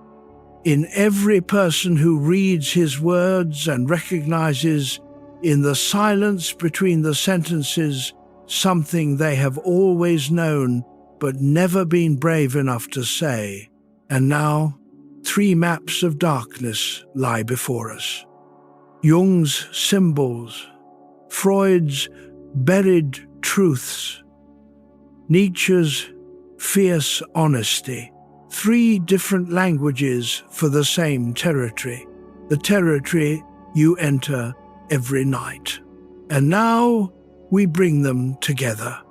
Chapter 38, 3 Maps of Darkness. We have traveled a long way tonight. 3 thinkers, 3 centuries, 3 attempts to map the territory your mind enters when the lights go out. Jung drew his map in symbols. He said the darkness inside you is populated with archetypes, with shadows, with fragments of yourself you abandoned long ago. His message was this: do not fear the dark. It is not empty. It is crowded with the parts of you that are waiting to be claimed. Freud drew his map in mechanics. He said the darkness is pressurized with repressed memories, forbidden thoughts, unfelt feelings and desires that were locked away before you could name them. His message was this: the darkness is not chaos, it is structure, and the structure can be understood. Nietzsche drew his map in honesty. He said the darkness is not a problem to be solved, but a condition to be faced. His message was this: do not run from the dark, stand in it. Let it show you who you are when every comfort is stripped away. 3 maps, 1 territory. There is a story that belongs to all 3 maps at once. A man retires after 35 years. The Tuesday morning with no alarm. The calendar with no entries. The silence he thought he wanted. But the silence is not peaceful, it is enormous. And in it he discovers something he did not expect. He does not know who he is. Not his name. Not his address. Not the basic facts. He does not know who he is without the role. Jung would see this as the persona collapsing. The mask that sustained him for decades has been removed, and the face beneath it is unfamiliar. The shadow, 35 years of suppressed desires, unlived possibilities, unexpressed parts of himself, rises to fill the space. Freud would see this as repressed material returning. The feelings he buried under productivity, the loneliness, the grief, the questions about meaning are surfacing now that the distraction of work has been removed. The defenses have nothing left to defend against. Nietzsche would see this as the moment of truth. The moment when all the inherited values, work ethic, duty, productivity as identity lose their authority. And the man must decide, perhaps for the first time, what he actually values. Not what he was trained to value, what he chooses. 3 maps. 1 Tuesday morning, 1 man, standing at the intersection of shadow, repression, and honest self-confrontation. And the work of the rest of his life begins. Not work in the old sense, not productivity, not achievement. The work of becoming acquainted with himself, of sitting in the silence he spent decades avoiding, of discovering that beneath the role a person has been waiting, patient, neglected, still alive. This is not a crisis. It is an invitation, and it arrives, for most people, somewhere in the neighborhood of midnight. Now here is where the 3 maps show you something none of them could show alone. Jung tells you the darkness has content. It is populated with meaningful figures, symbols, and patterns that carry information about who you really are. Freud tells you the darkness has history. It is shaped by specific experiences, specific relationships, specific moments when a feeling was locked away. Nietzsche tells you the darkness has dignity. It is not a malfunction, but a feature, the place where genuine self-knowledge lives. Together, these perspectives create something richer than any one of them alone. They tell you that the night is not empty, it is not meaningless, and it is not your enemy.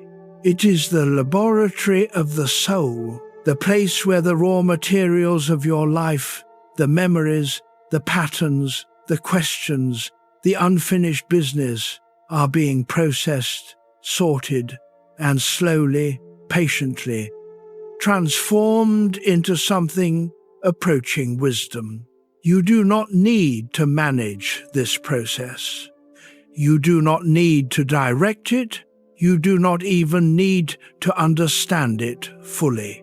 You just need to let it happen, the way you let a bruise heal. Not by poking at it, by leaving it alone and trusting that the body knows what to do. Your psyche knows what to do with the dark. It has been doing this work since you were born, and you tonight are standing in the center of it. Let your breath settle. There is nothing to do with this information.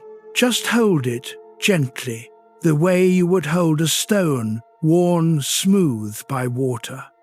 Now here is where the maps overlap. All three thinkers agreed on something, though they used different words for it. The darkness is not your enemy. Jung called it the shadow and said it holds your unlived life. Freud called it the unconscious and said it holds your unfinished business.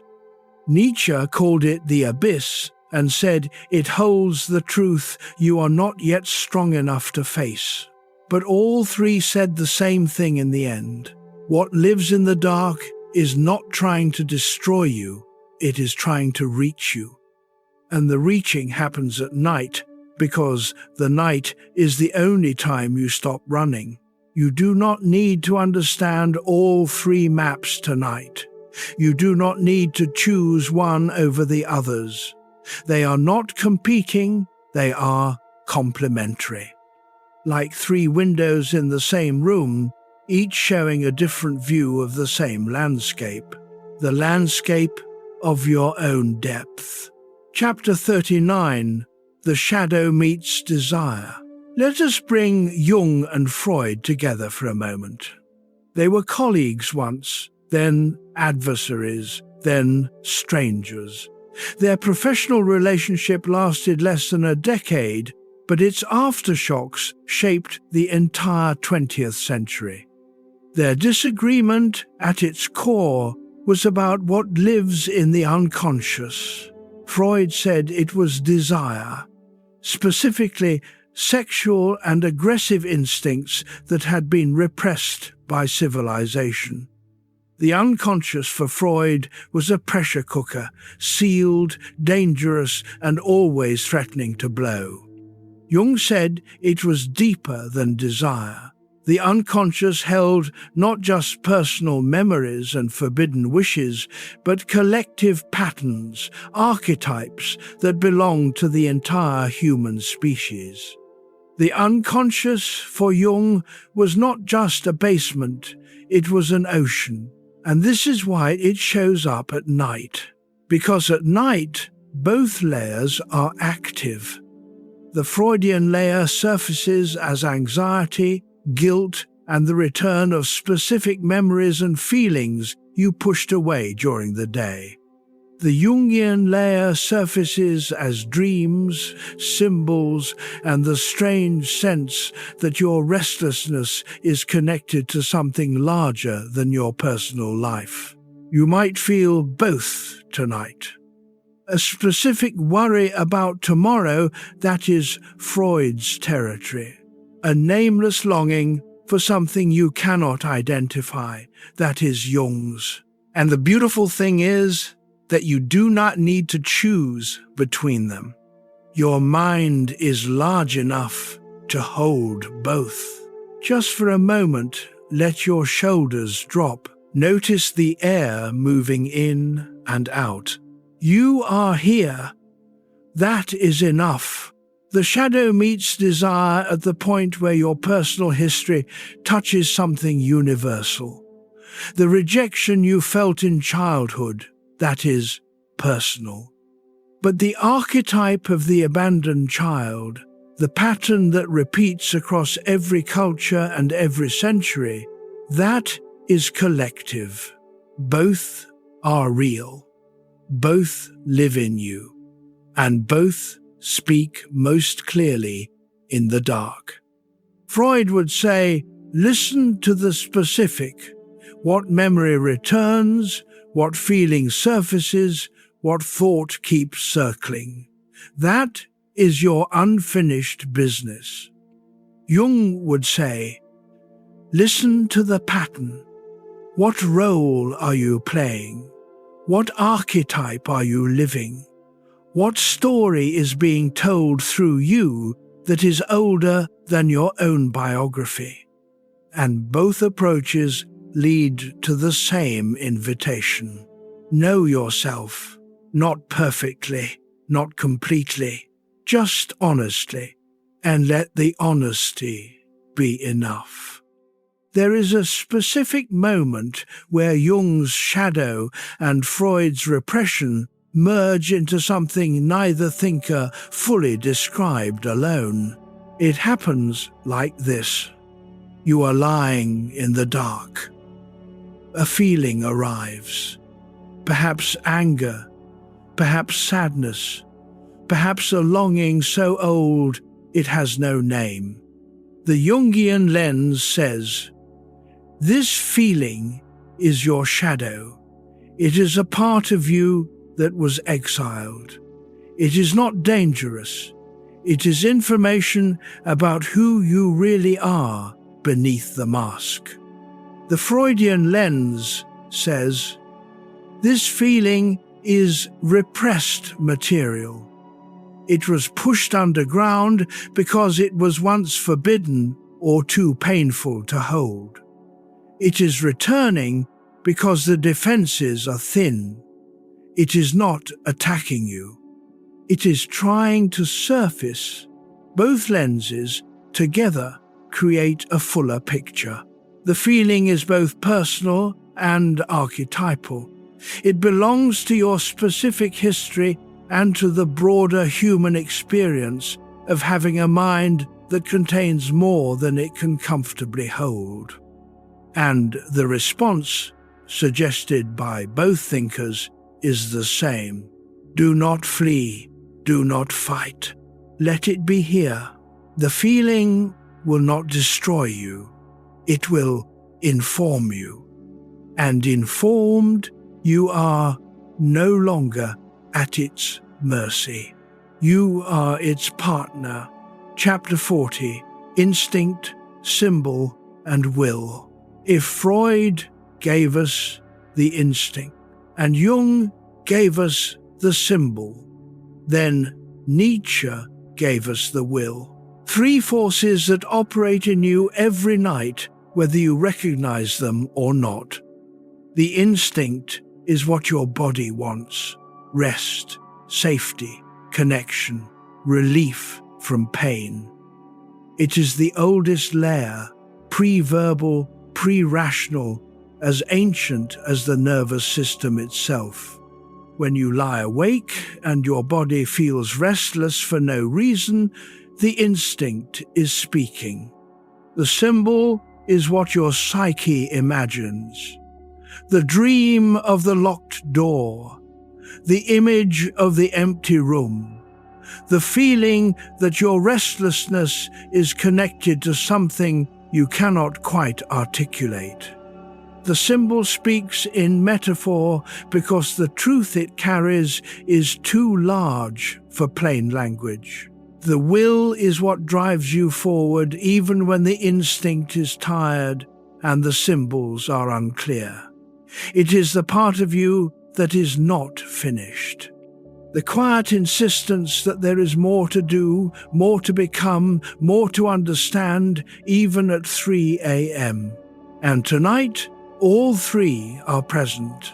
Let the next breath be slow and unhurried. What would it mean to honor all three? To let the instinct rest. To give the body what it is asking for. Not productivity, not answers, just the absence of demand. To let the symbols speak. To notice the images and feelings that rise without trying to interpret them into submission. Just notice. Just allow. To let the will breathe. To trust that the drive within you, the one that keeps you curious, keeps you questioning, keeps you alive to the mystery of your own existence, does not need to accomplish anything tonight. It just needs to know you are listening. This is what it looks like when three maps of darkness converge.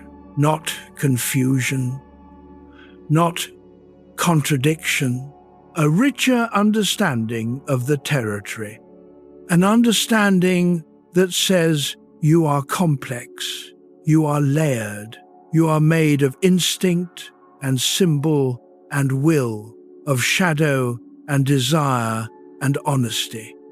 And all of these together make you more whole than any single map could show. Chapter 41. Therapy without illusion. Let us be direct for a moment.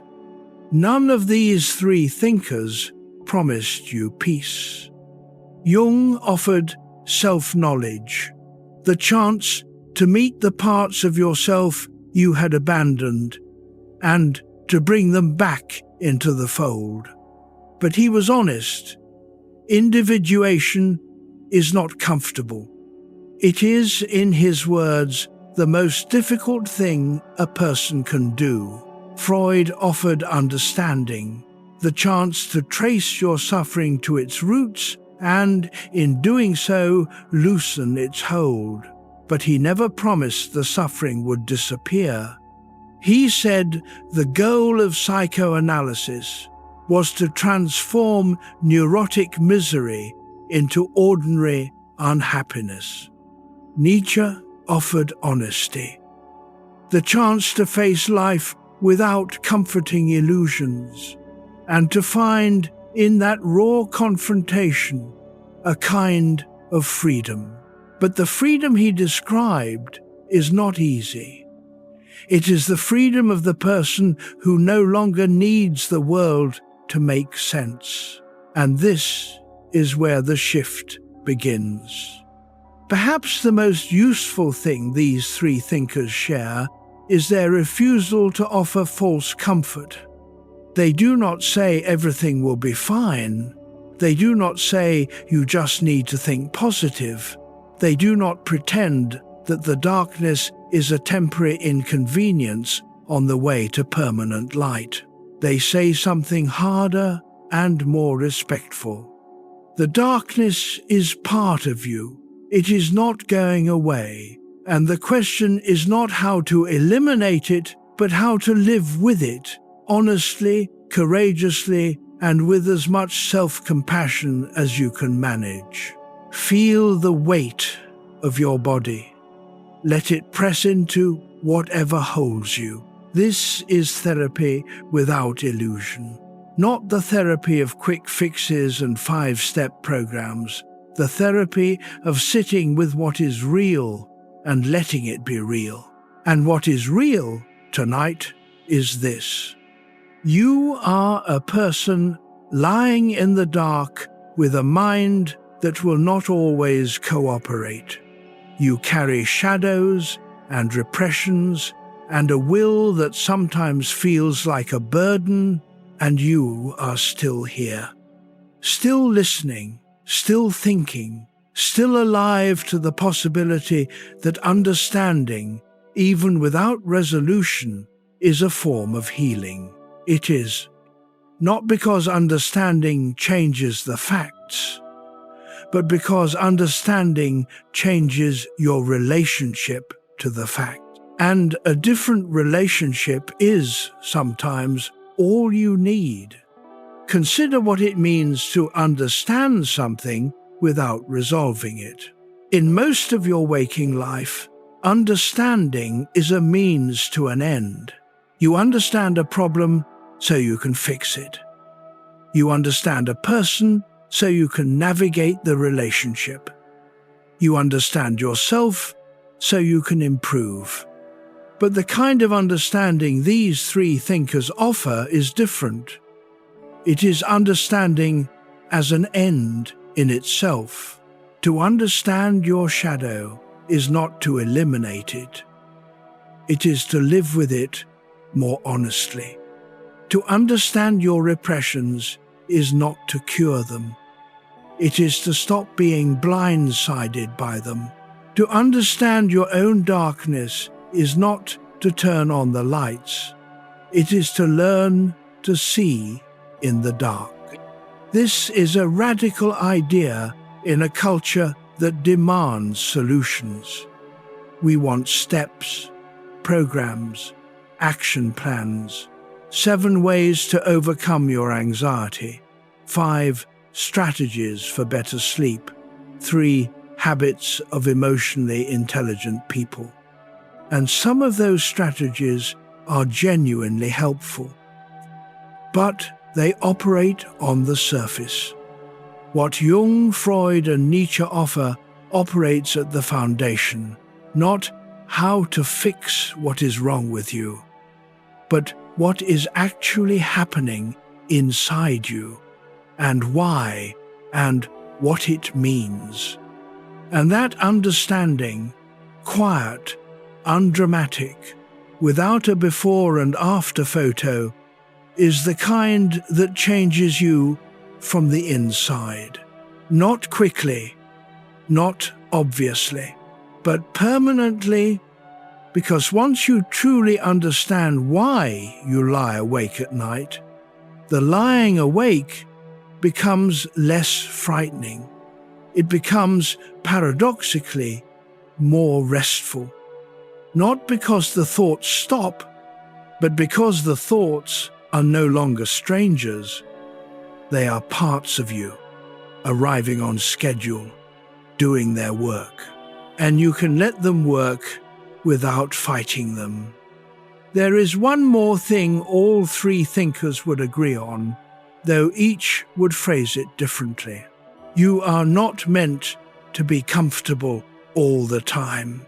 Jung would say, discomfort is the shadow tapping on the door. Freud would say, discomfort is the repressed material seeking expression. Nietzsche would say, discomfort is the will to power straining against the limits you have accepted. All three would say, do not numb the discomfort. Do not medicate it away. Do not scroll through it, or drink through it, or work through it. Sit with it, not forever, not masochistically, just long enough to hear what it is saying.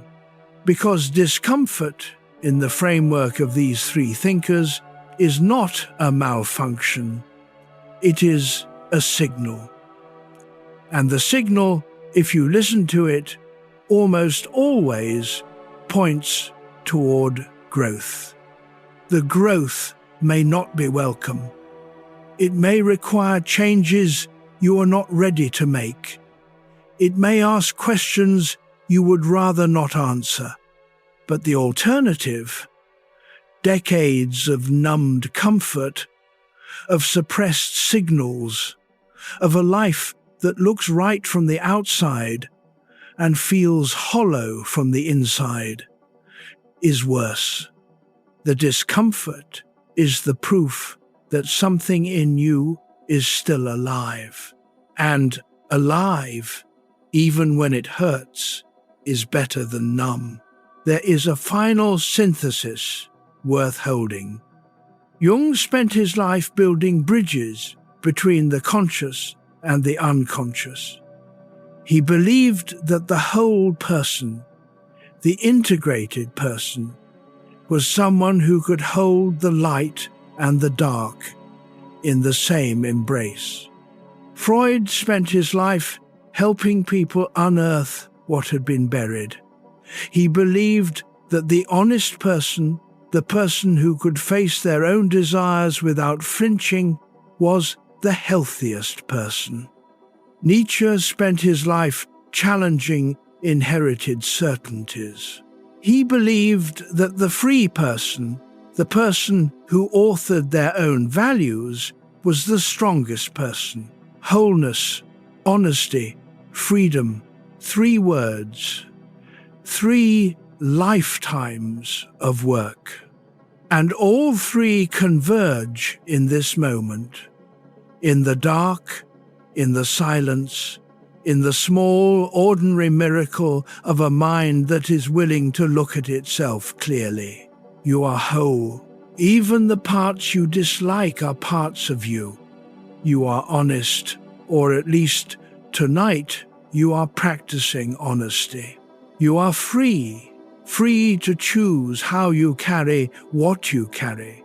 And that convergence, wholeness, honesty, freedom, is not a destination. It is a practice, a nightly practice, the practice of being fully, honestly, freely alive, even in the dark, especially in the dark. Chapter 42, Anxiety at the Edge. There is a space between what you know and what you do not know. All 3 thinkers we have visited tonight spent their careers at this edge. Jung stood at the edge of the unconscious and asked, "What symbols will emerge if I wait?"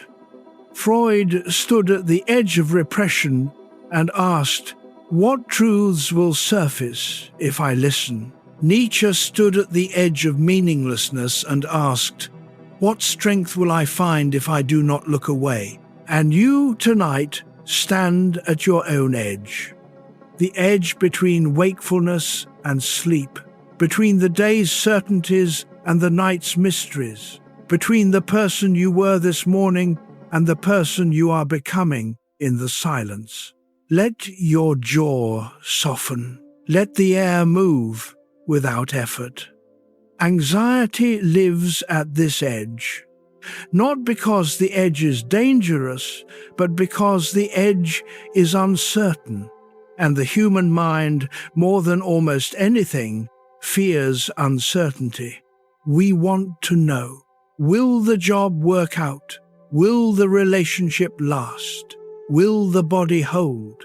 Will the choices I have made lead somewhere good? And the honest answer from all 3 thinkers is the same. We do not know, and that not knowing is not a failure of intelligence. It is the condition of being alive. Jung would say, "Sit with the uncertainty. The symbols will come." Freud would say, "Feel the feelings the uncertainty triggers. They will lead you somewhere." Nietzsche would say, "Stand at the edge. The fact that you are still standing is the point." And tonight, their combined wisdom arrives at a single, gentle instruction. You do not need to resolve the uncertainty tonight. You do not need to plan your way out of the unknown. You do not need to figure anything out before you are allowed to rest. The anxiety at the edge is real, but the edge itself is not a cliff. It is a threshold, and you are already standing on it. Søren Kierkegaard once wrote that anxiety is the dizziness of freedom. He meant that the feeling of standing at the edge, uncertain, unresolved, aware of the infinite possibilities and the infinite ways things could go wrong, is not a malfunction. It is the sensation of being alive enough to choose. The person who feels no anxiety has stopped choosing. They are running on automatic, following the script, performing the expected life. The person who lies awake at night, turning over possibilities, weighing consequences, wondering, what if? That person is engaged with their own existence in a way that comfort cannot provide. This is not an argument for suffering. It is an observation about the nature of a fully lived life. The edge is uncomfortable. It always will be. But it is where growth happens. And tonight, standing on the edge between waking and sleeping, between the known and the unknown, between the person you were this morning and the person you are becoming, you are in the most human position possible. The position of someone who cares enough to be anxious and brave enough to stand here anyway. The step you are looking for is not forward or backward. It is down, into rest, into trust, into the quiet faith that morning brings its own clarity. Chapter 43, What Night Reveals. If you are still awake, this is the part I wanted you to hear. The night does not create your darkness. It reveals it. Every thought that has surfaced tonight, the shadows Jung described, the repressions Freud uncovered, the fierce honesty Nietzsche demanded, none of these were invented by the darkness. They were always there, hidden by busyness, drowned by noise, deferred by the thousand small distractions that fill a waking day. The night simply clears the stage, and on that stage you see what has been waiting in the wings, the feelings you did not have time for, the questions you were not ready to ask, the parts of yourself you exiled to make room for the performance.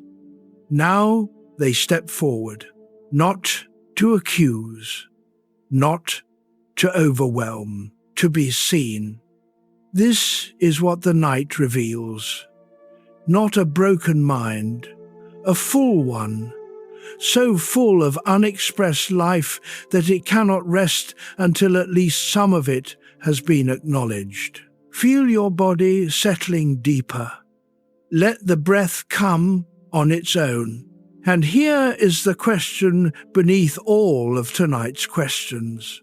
What would happen if you stopped treating the night as a problem to be solved and started treating it as a conversation to be had? What if the restlessness is not insomnia? What if it is your psyche trying to complete something the day interrupted? What if the recurring thought is not a malfunction? What if it is a message you have been refusing to read? What if the darkness is not emptiness? What if it is the most honest room in your house? The night reveals what the day conceals, and what it reveals is not fearsome. It is familiar. It is you. There is an old story, so old that no one remembers who first told it. A traveler arrives at a dark cave. Inside, they hear a sound. It could be a monster. It could be the wind. It could be water flowing deep beneath the earth. Every instinct says to turn back. Every sensible voice says the dark is dangerous. Every story they have ever heard says that what lives in caves should be feared. But the traveler steps forward, not because they are brave, because they are curious, because the sound is almost familiar, because something in the darkness seems to know their name. And what they find at the bottom of the cave is not a monster. It is a mirror, old, dusty, cracked, but still reflective. And in the mirror, they see their own face, not the face they show the world, the one underneath. The one that carries every year, every loss, every joy, every decision, every moment of courage and cowardice and ordinary Tuesday afternoon existence. The whole face, the real face, and the sight of it does not destroy them. It gives them, for the first time, something they did not know they were missing. Recognition. Oh, there you are. This is what the night offers every night to anyone willing to look. Not an answer, a reflection. And the reflection, however imperfect, is the beginning of everything. Chapter 44. The unconscious after midnight. Something happens to the mind after midnight. The defenses that Freud described grow thin. The persona that Jung warned about loosens its grip. The inherited morality that Nietzsche questioned loses its authority.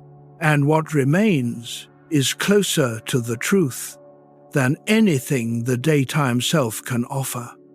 This is why confessions happen at night. Why the most honest conversations begin after the clock passes 12. Why the letter you write at 2 a.m. says what the email at 2 p.m. never would. The unconscious after midnight is not louder. It is simply less contested. The ego has been running all day, managing, filtering, performing, protecting. By midnight, it is tired, and in its exhaustion, it steps aside just slightly. Not enough to lose control, just enough to let the deeper currents through. And those currents carry the material of 3 great maps. From Jung, the shadow content, the qualities you rejected, the dreams that show you what you are not willing to see. From Freud, the repressed content, the feelings you locked away, the memories that surface in fragments, the desires you dressed in disguise. From Nietzsche, the honest content, the questions you have been avoiding, the values you inherited but never chose.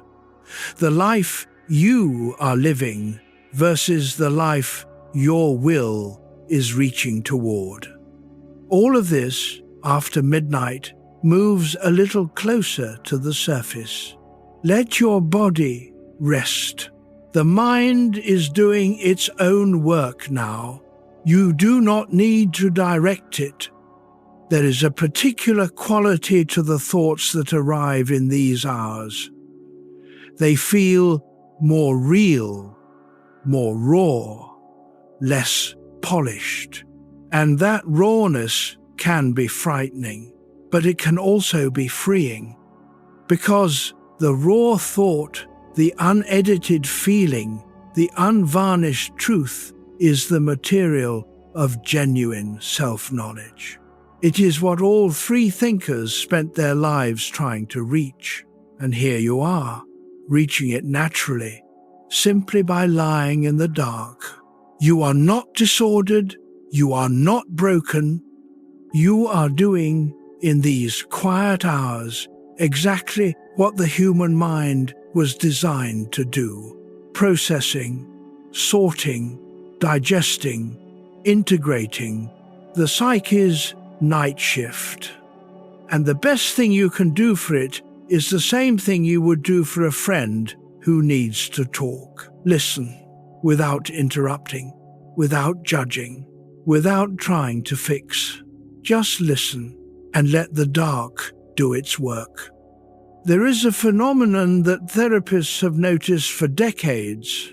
The breakthrough often comes not in the therapist's office, but in the car on the way home, or in the shower the next morning, or at 2 a.m. 3 days later. The conscious mind is too defended during the session, too eager to perform insight, too busy managing the therapist's impression. But later, when the defenses relax, the real understanding arrives.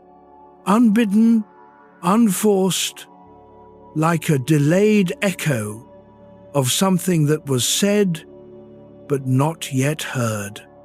The same thing happens in your life every night. The conversations of the day do not fully register until the dark.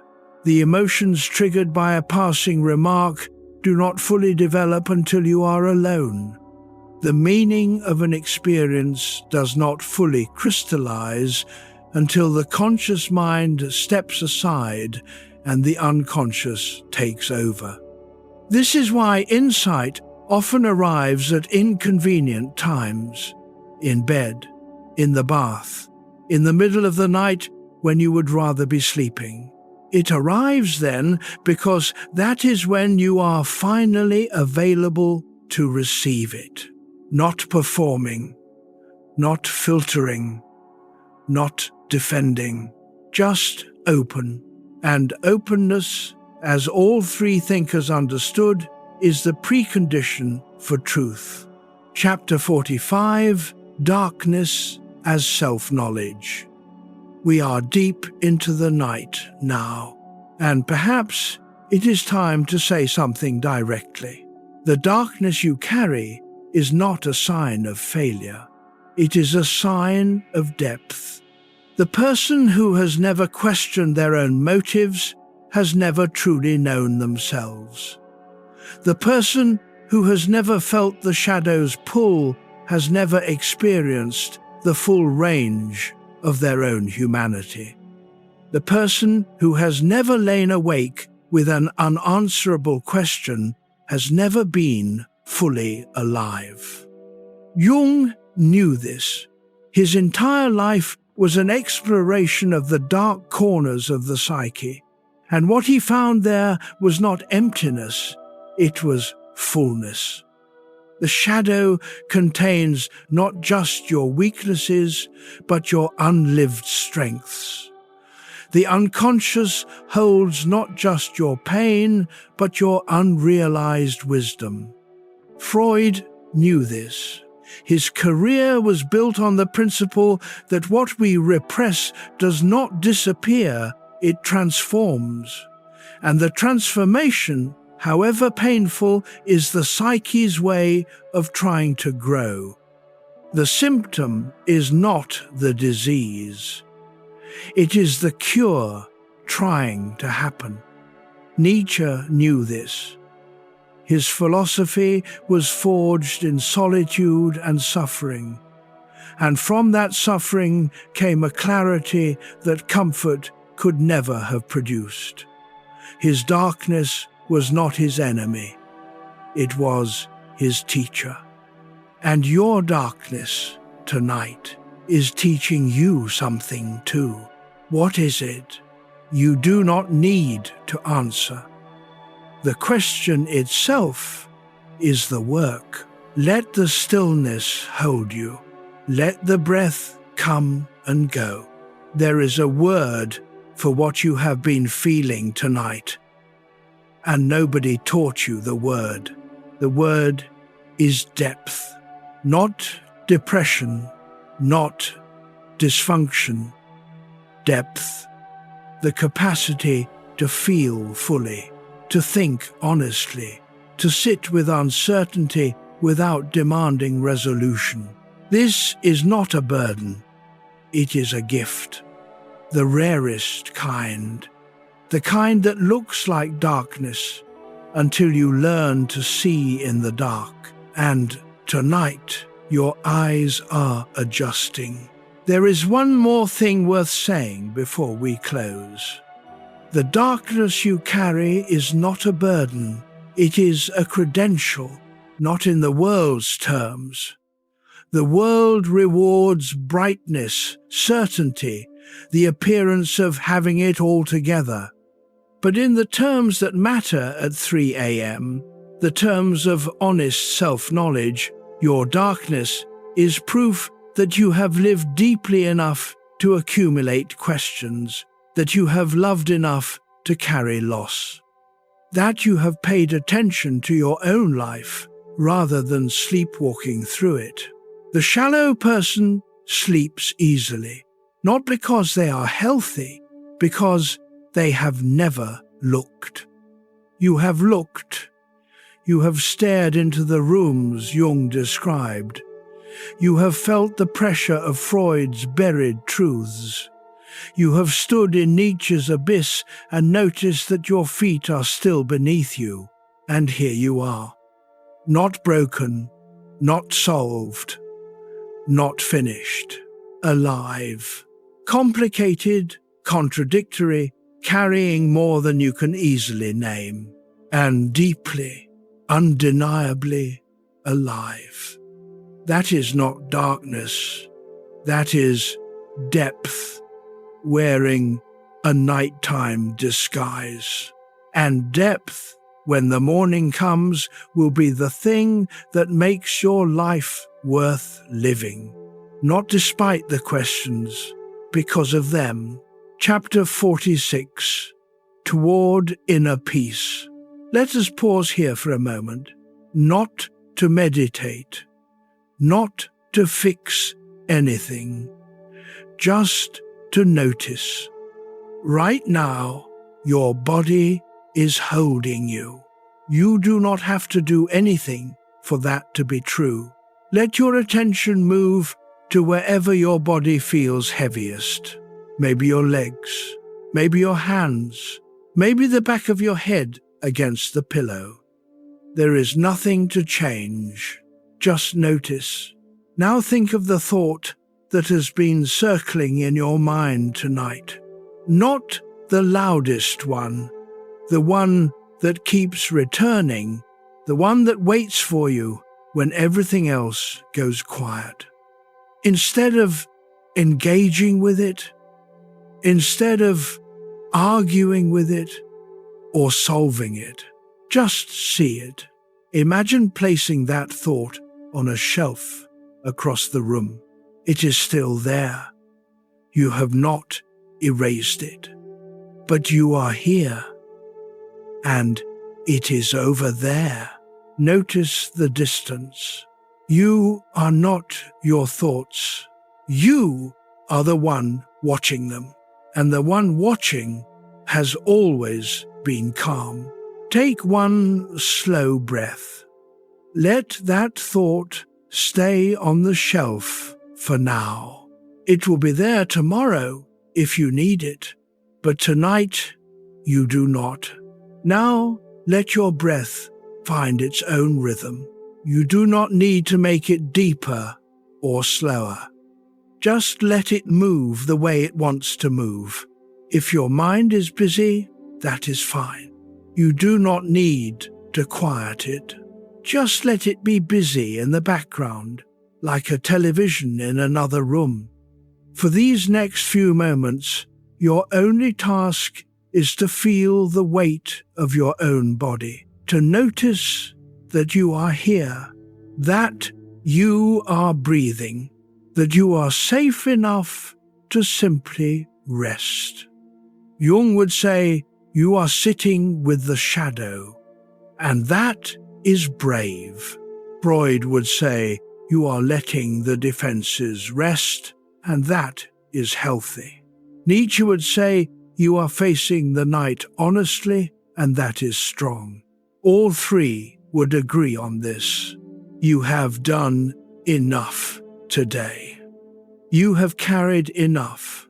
You are allowed to set it down. And when you are ready, we will continue. Now imagine something kind. Imagine that Jung is sitting in a chair across the room, not as a doctor, as a companion. He looks at you with the eyes of someone who has sat in this same darkness and survived it. He does not say, "I will fix you." He says, "Show me what you see."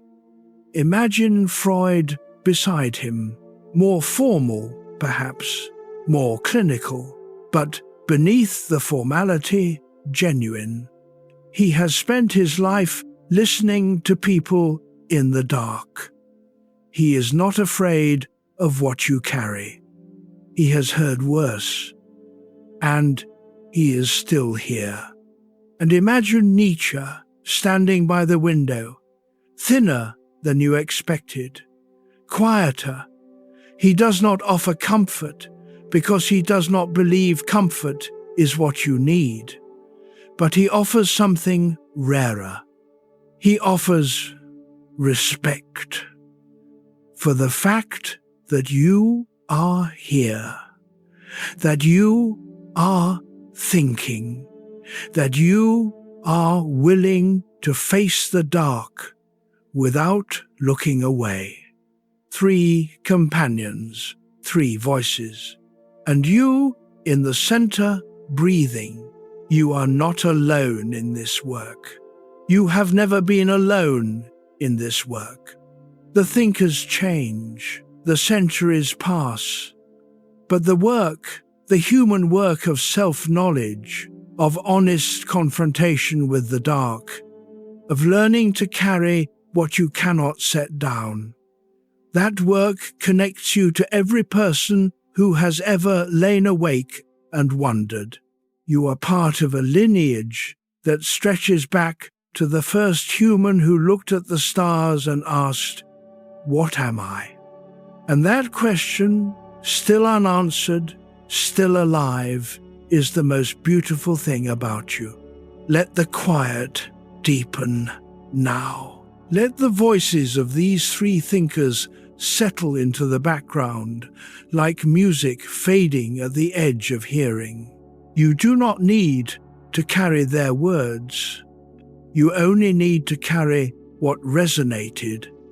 Maybe it was one image, the shadow in the garden, the beach ball held underwater, the dancer moving through the night. Maybe it was one question. What have I been hiding from? What would I be if I did not have to be good? What is the abyss trying to show me? Maybe it was one feeling, a recognition, a loosening, a tiny shift in the way you hold the weight of being alive. Whatever it was, let it stay. Not as a lesson learned, as a seed planted. It will grow in its own time, in its own way, without your supervision. The night knows how to take care of these things. Let your hands open, palms up, if that is comfortable. Feel the openness of the gesture. This is the posture of release. Not pushing anything away, just stopping the grip. The shadow is here. That is fine. The repressed feelings are here. That is fine. The unanswered questions are here. That is fine. They are all allowed in this room. Because this room, this dark, quiet, private room of your own mind, is large enough to hold all of it. And you are strong enough to be here. Not strong in the way the world usually means. Not performing strength not gritting through. Strong in the way that a tree is strong, rooted, patient, alive through every season, bending with the wind without breaking. You are that kind of strong. And tonight, that strength can rest. Chapter 47, A Slower, Kinder Mind. Before we close, there is a small offering. A path for the week ahead, not a program, not a discipline, just 7 small invitations, one for each day. Day 1. Notice one thought that repeats. Do not judge it, do not fix it. Simply notice it and silently name it. There you are. That is enough for today. Day 2. At some point today, pause and feel your feet on the ground, just for 10 seconds. Notice the pressure, the temperature, the contact. This is not meditation. It is a reminder that your body is here even when your mind is elsewhere. Day 3. Before you respond to something today, a message, a request, a frustration, take one slow breath first. Not to calm down, just to create a small space between what happens and how you respond. Day 4. When an emotion arrives today, try to name it with one word. Not, I am fine. Something more honest. Tired, disappointed, relieved. Naming a feeling is not the same as solving it, but it changes how you carry it. Day 5. Choose one thing today that you have been holding on to, a small grudge, a minor frustration, an unfinished argument, and let it be unresolved. Not forever, just for today. See what it feels like to set it down. Day 6. Do one small kind thing today that nobody will see. Hold a door. Let someone go first. Speak gently to yourself when you make a mistake. Notice how kindness feels in your body, not just in your mind. Day 7. Tonight, before sleep, sit or lie in silence for 2 minutes. No phone, no audio, just you and the dark. Let whatever comes, come. You do not need to make this profound, you just need to let it be quiet and trust that quiet is enough. 7 days, 7 small gestures. Not to transform yourself, not to heal all wounds, not to master the darkness, just to practice noticing. Because Jung said the first step is awareness. And Freud said the first step is honesty. And Nietzsche said the first step is courage. And all 3 begin the same way, with one moment of paying attention. Chapter 48.